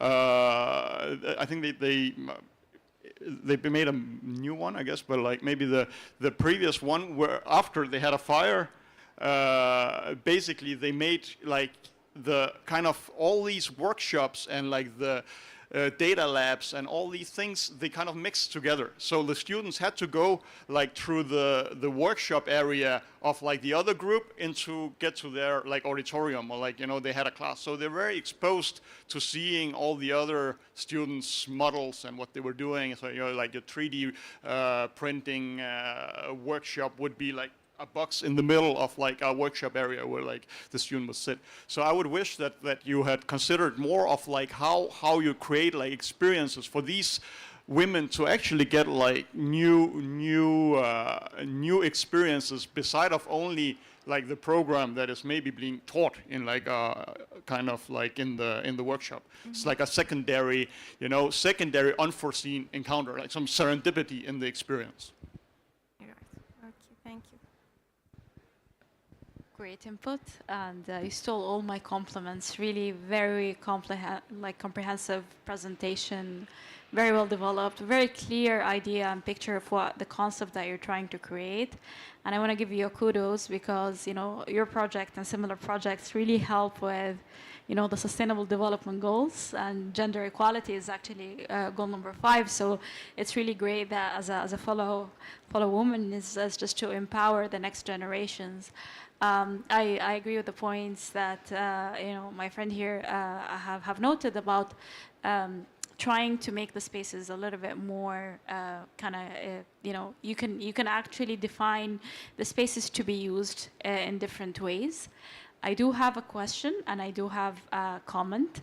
Actually, before I get to both, I just want to also give you a kudos for creating that park space next to the main road and creating that community space as well, and it helps with a lot of things from sustainability perspective, the acoustics obviously, and just getting a little bit shielding the building a little bit from the noise of the road and creating that space. So that's a job well done.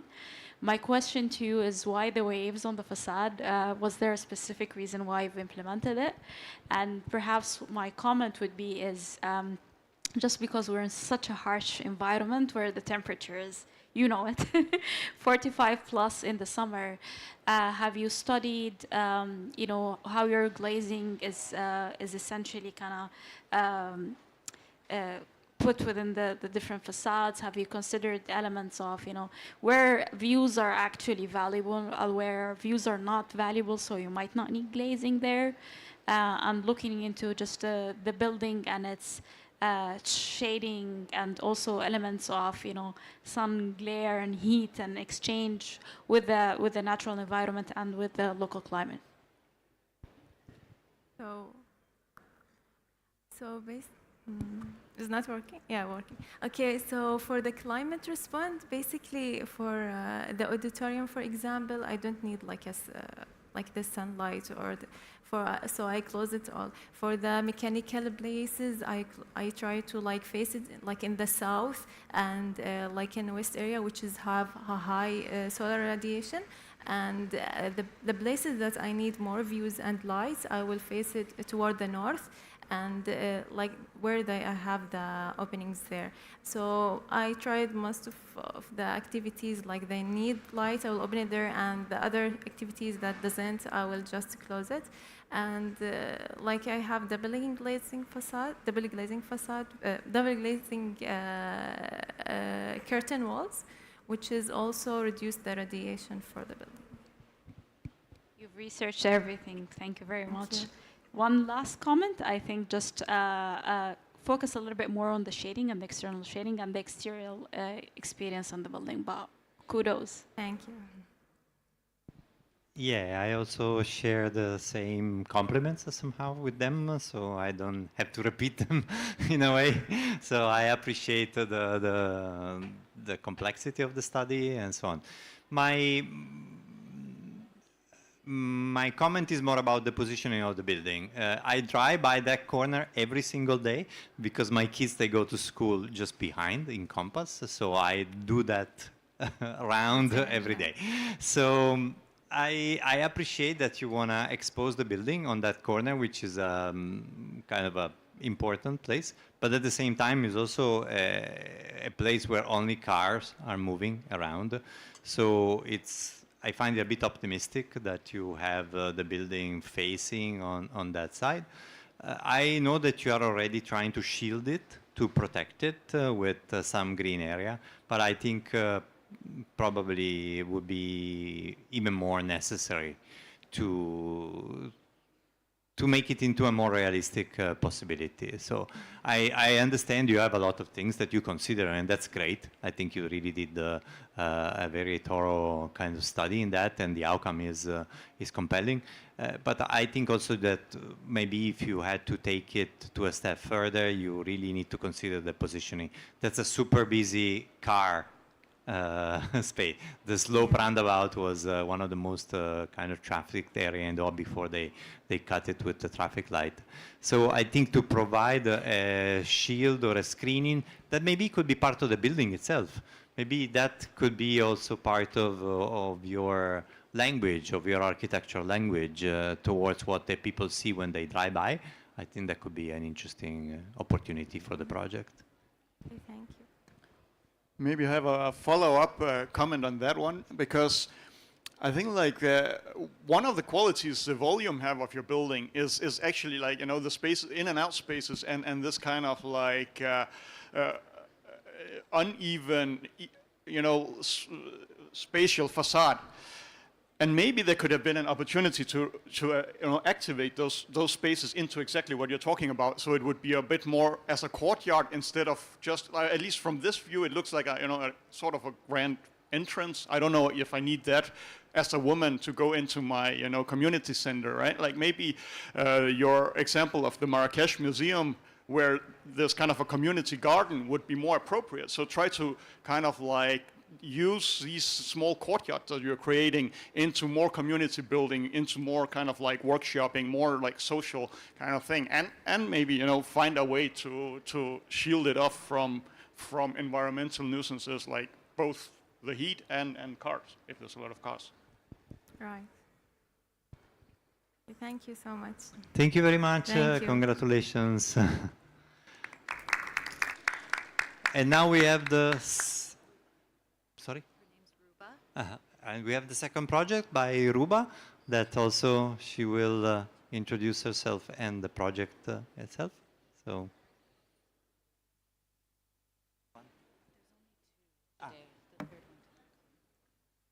Assalamu alaikum wa rahmatullah.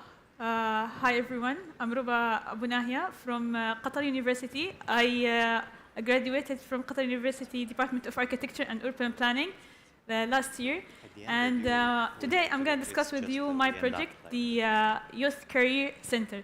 Before getting into the idea of my building, I'm going to show what was the problem that I had noticed here in Qatar and how is my building is solving. So basically, I had noticed that many students here in Qatar University and other universities are keep changing their majors many times when they get into the college at the beginning of their study. They actually they are not very aware about their passion regarding their future career. So actually, I had studied the number of students that had changed their majors at Qatar University at 2020 and 2022, and the percentage had raised from 8 into 9% as what we see. Actually, Qatar had Qatar University and QF universities tried to solve this problem by having career villages, but actually this event is annually happening and it's very short. It's only for 5 days. And at the same time, it has a very short discussions with expertise, and it has no practical experience. So this was the point or difficult point that my building is trying to solve. I tried to do surveys for the students, for the secondary school students, trying to understand their needs.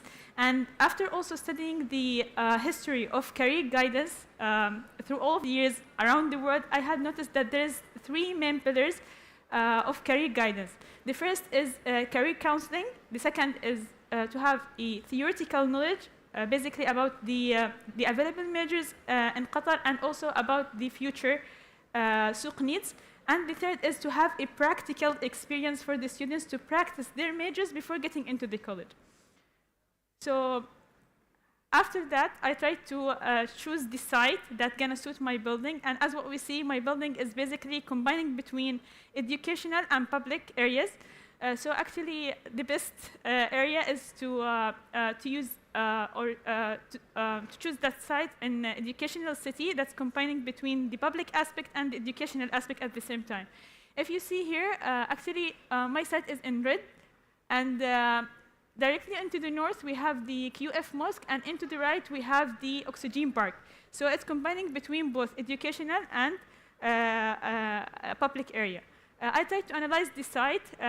There was a full planned network of vehicular access and also pedestrian access. I tried to respect that totally. As what we see here, there is only one access by the vehicles from the east. And we have the green area, which is totally determined for pedestrian access, and it's only accessible by the tram, as what we see. So we can expect that my 2 main entrances are going to be from these two sites, and the pedestrian access into my site is represented in green color.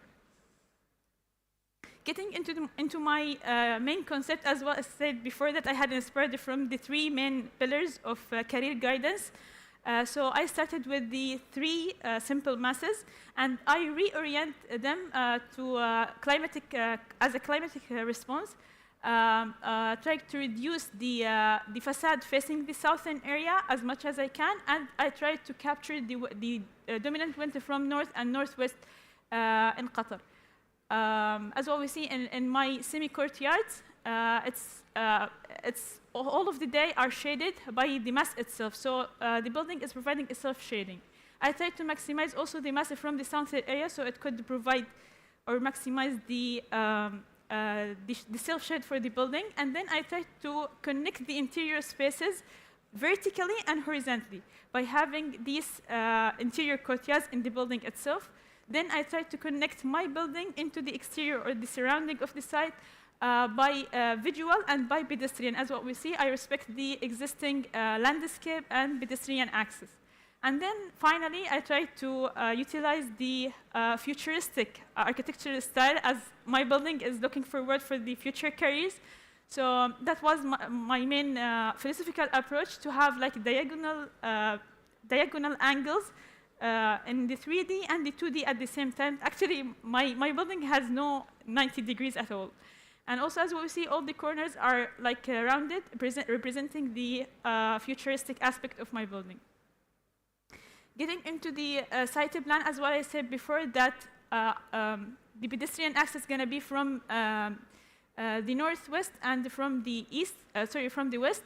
And the two main entrances are for the vehicular access and for the pedestrian access are respected into the recessed area by being accessible by the two recessed area from the semi-courtyards, as what we see. You can see here the differences between the northern elevation and the southern elevation. The northern elevation is more openable for daylighting, and the southern elevation is more like shaded by the facade. Getting into the plan, as what we see, I try to implement the three main pillars being interactive and totally harmonized with each other. As what we see, the gray areas are the workshops, which representing the first pillar, which is the experimental area. And the middle white areas are the counseling areas, where the students could interact with each other, could interact with the expertise, and could interact also with the public. And then I have the theoretical areas, which are the exhibition areas. I have the theater area that could be also converted into exhibition area. If you see, my concept was trying to make like an interactive area through a vertical and horizontal aspect. So all of students from all floors could see what's also happening at the ground floor by having these vertical shafts. Oh, sorry. So this is one of the theoretical exhibitions that gonna make the students or introduce the students for the future careers. And this is my third plan, having also an exhibition, which is an exhibition and workshops, and also the interactive plaza, which is considered as counseling areas. Getting into my facade, which is like representing how did I do a sustainable design. As what we see, one of the paradox is to have connecting my building with the exteriors by having a visual connection, because I have a very nice views around my building. And at the same time, I try to protect my building from the excessive sunshade, direct sunlight. So basically, I had used the mashrabiyya for the areas that are that need less views, but and need controlled sunlight, but at the same time, it doesn't need that much of a view. And as what we see, that recessed part that has overhang have a direct access by view for all of the surrounding areas. So by that, I had responded to the climatic aspect. Also, one of the paradox was that actually our current souk needs is different now than it could be totally changed in the future. So the paradox was, how can I make my building more flexible to be changed in the future and to be more sustainable and having the minimal impact of changing an architecture or structure. As we see, the middle area is totally foldable, totally openable and foldable. It could be adaptable. It could be working as a theater. It could be work as an openable exhibition where students could bring all of their equipments into that interior area, and it could work also as a closed exhibition by foldable walls. Getting into the sustainability or natural sustainability, as what we see, as what I talked before, that my facade is actually getting wider from the southern area and getting more thinner from the north, having a more accessible sunlight.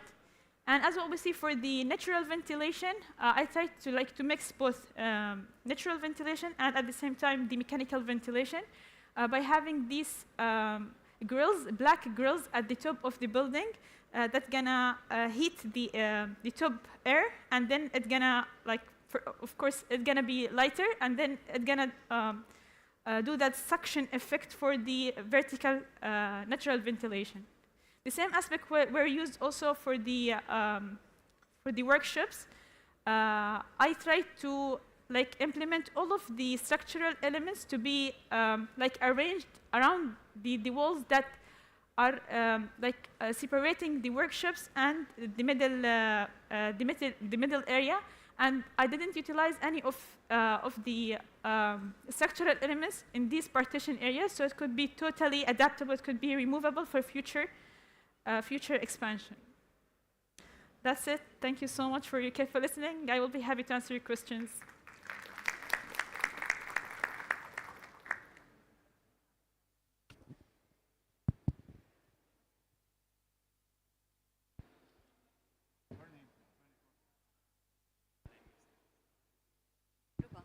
Thank you, Ruba, for your great presentation. I liked how you took into consideration the site and how did you connect it with the Education City and the Oxygen Park. And I liked how you, regarding the facade, how you took into the consideration the details. So, yeah, great.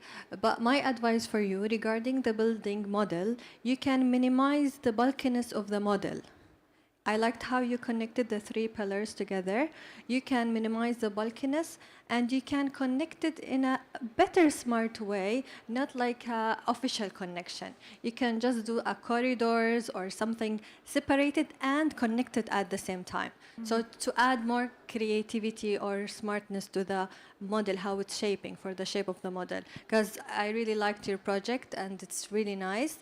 Also for the plans, I liked how the workshops, you did it like the partition, it's movable, which is more sustainable for the project use. So yeah, can you go back to the plans? Which plan? The ground floor? Yeah, the ground floor. This is the ground floor. Yeah. Okay. So the top pillar is the. Which one? You mean the first part? Yeah, the middle one. It's an exhibition. It's working as a theoretical knowledge area.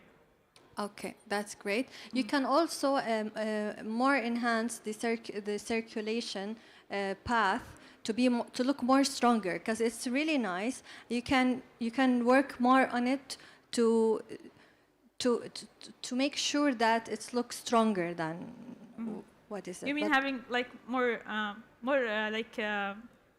directions? Not more direction. You can make it more sharp to curves.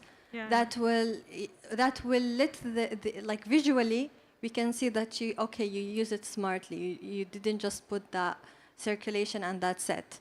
You can play with it more to give it more sense of place, more sense of exhibition place. You can add sections. It doesn't mean it should be continuous. You can have it like section, and if section is giving a story from the starting point to the end point, make it as a journey. Yes, go ahead. Okay, yeah. But overall, I really liked your project, and good luck. Thank you so much. Yeah, I just want to continue on the praising. It's very impressive, the amount of work, and I think their drawing quality is very nice as well. Nice Rhino models, I imagine. It's very detailed. Personally, I kind of like this UN Studio-ish style. So I guess the comment on that it's too bulky or splitting up. I don't know. Just from an approach of massing, I think I kind of like your that you kept it together. Then we can talk, of course, what makes sense in function and in kind of community or space making, where I really enjoy that you have this kind of like central space, which is sort of like exhibition, and you have like this kind of like glazed studios that are really kind of responding into like a sort of like a centralized space. My only comment would be that like it's maybe a bit like much as a museum. It's a nice building to look at, and it would be a great place for like having an exhibition and probably even a theater.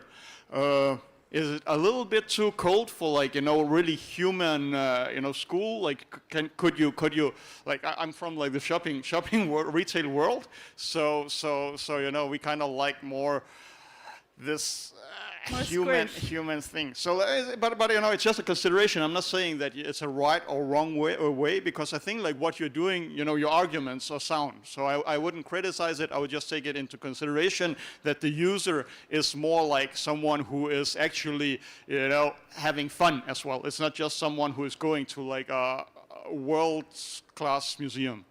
But otherwise, like, I really enjoy a project. There's one more thing regarding your kind of like line attractor facade. Did you kind of consider how those like perforations that you're doing could have a role like with the interior? I think like, like as a decoration, yeah, it's nice, but again, it's just a pattern, and it's very common used pattern, I would say, if you use Grasshopper. But maybe that could be some exploration in terms of like creating outdoor and indoor experiences, similar to what you're doing inside the space, actually, between the classrooms and the main space. Maybe there's some ways that you could use the same qualities in the facade. Yeah. Yeah. Thank you so much.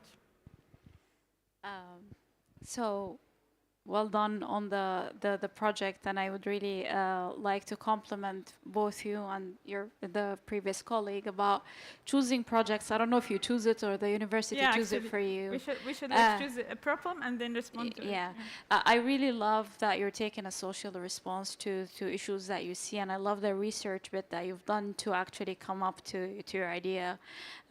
It gives me hope that in the future, like architects, will continue to look into the social aspects of what we're doing. So great selection. That's number one, my number one compliment. My second one, I really compliment you into looking into the sustainability aspects of things. And I think you had a really great head start. Couple of points that I would like to highlight just from a bit of experience. The gardens and essentially your landscape and the exterior. We're in a very harsh environment, and the amount of landscaping and the type of landscaping that we use here needs to be locally workable. It needs we need to. I know that maybe it's a visual and your graphics are wonderful, but you need to look into the types of plants and the types of landscaping that's actually compatible with the local environment here. And you don't need that vast amount of grass, and actually it doesn't work really here. It's really nice to look at, but from a sustainability perspective, it's not needed. You might be able to activate your external spaces with much more amenities and kind of combination of hardscape and landscape. So that's one. The second element that I would like to highlight, not from a design perspective, but essentially from a building perspective, actually you hit sustainability on its head when you design a compact building. And I feel that your building as a language is wonderful, but it could have a room for it to shrink a little bit. So every square meter that you save concrete, you save finishes, you save embodied carbon, which hopefully you'll get more into it in the future. So I love how you started with the retractable partitions and flexibility in space. Wonderful. You can actually implement this in everything except your cores. So to your point, if the building can actually act as an exhibition, if all of your walls here are movable, your space can function in multiple ways, and you can make it adaptable, and you can use it in much more capacity than it can right now. So kind of just open your ideas to it. But really well done. Very, really well curated graphics and a project design process. So kudos to you. Thank you so much. Can I just make a comment regarding the landscape, if it's possible? I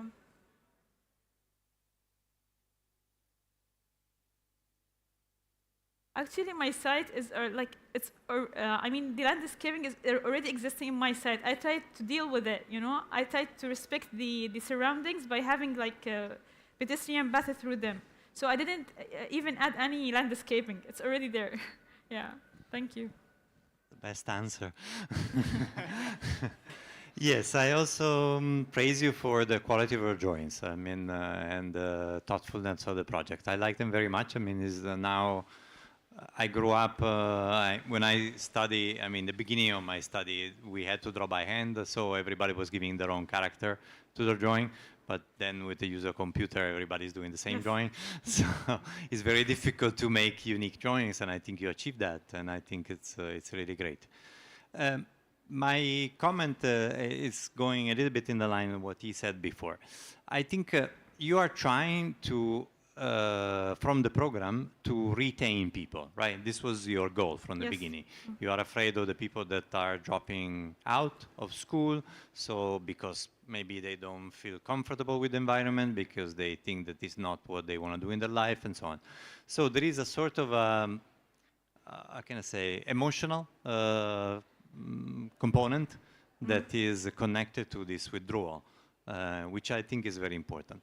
I think the way that you treated the building is great. I like the building on its own, but maybe it's not really touching upon that, because probably what you should try to do it, and I don't know how, so don't ask me a solution, is to establish a kind of an emotional attachment to a building, which we have usually by memory, by remembering where we went, and how even a horrible building look beautiful to us because we have beautiful memory in it. But I don't know how this could be triggered. I can see that you also, because you don't have a lot of experience in making buildings probably, like you are using a language which is more monumental or maybe more mainstream somehow. And it's beautifully executed. I'm not, I don't have anything to say against that. But maybe it goes a little bit against what could be this feeling of a building that you're trying to trigger into a building.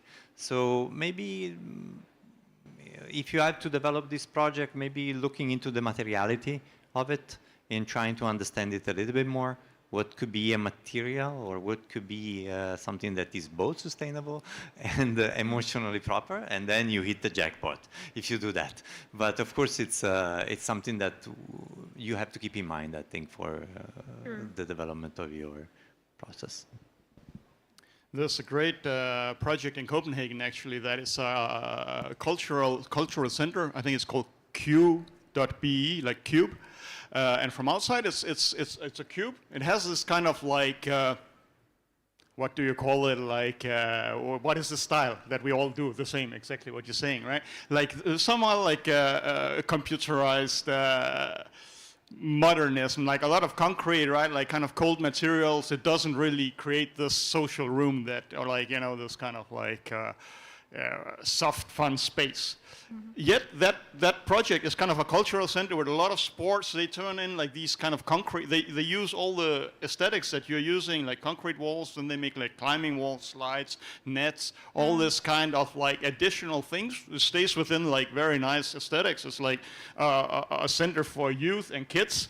I don't know if they appreciate the aesthetics as we architects, but I must say, like all architects that go to that place are like impressed by the, you know, it's a fun playground, but it still maintains the aesthetics. Yeah. So that's a good element how you can get some of these, you know, mists, exactly, social points into your project as well. I don't think it's excluding, you know, like I think like you can still transform, stay within your very strong aesthetics, but find ways to integrate all these social points in them. Yes, got it.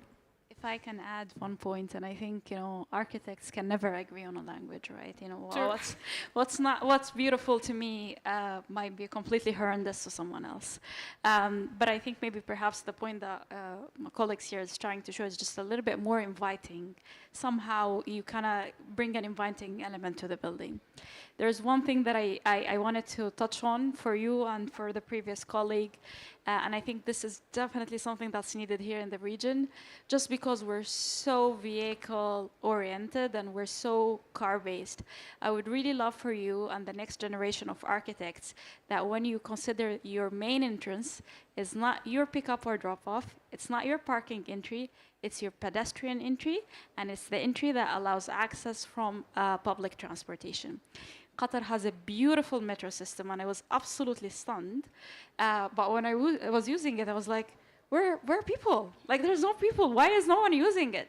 So it is through architecture that we start engaging. If we make the process of getting to the building more difficult through a vehicle, by default, you'll be more inclined to come to walk to it.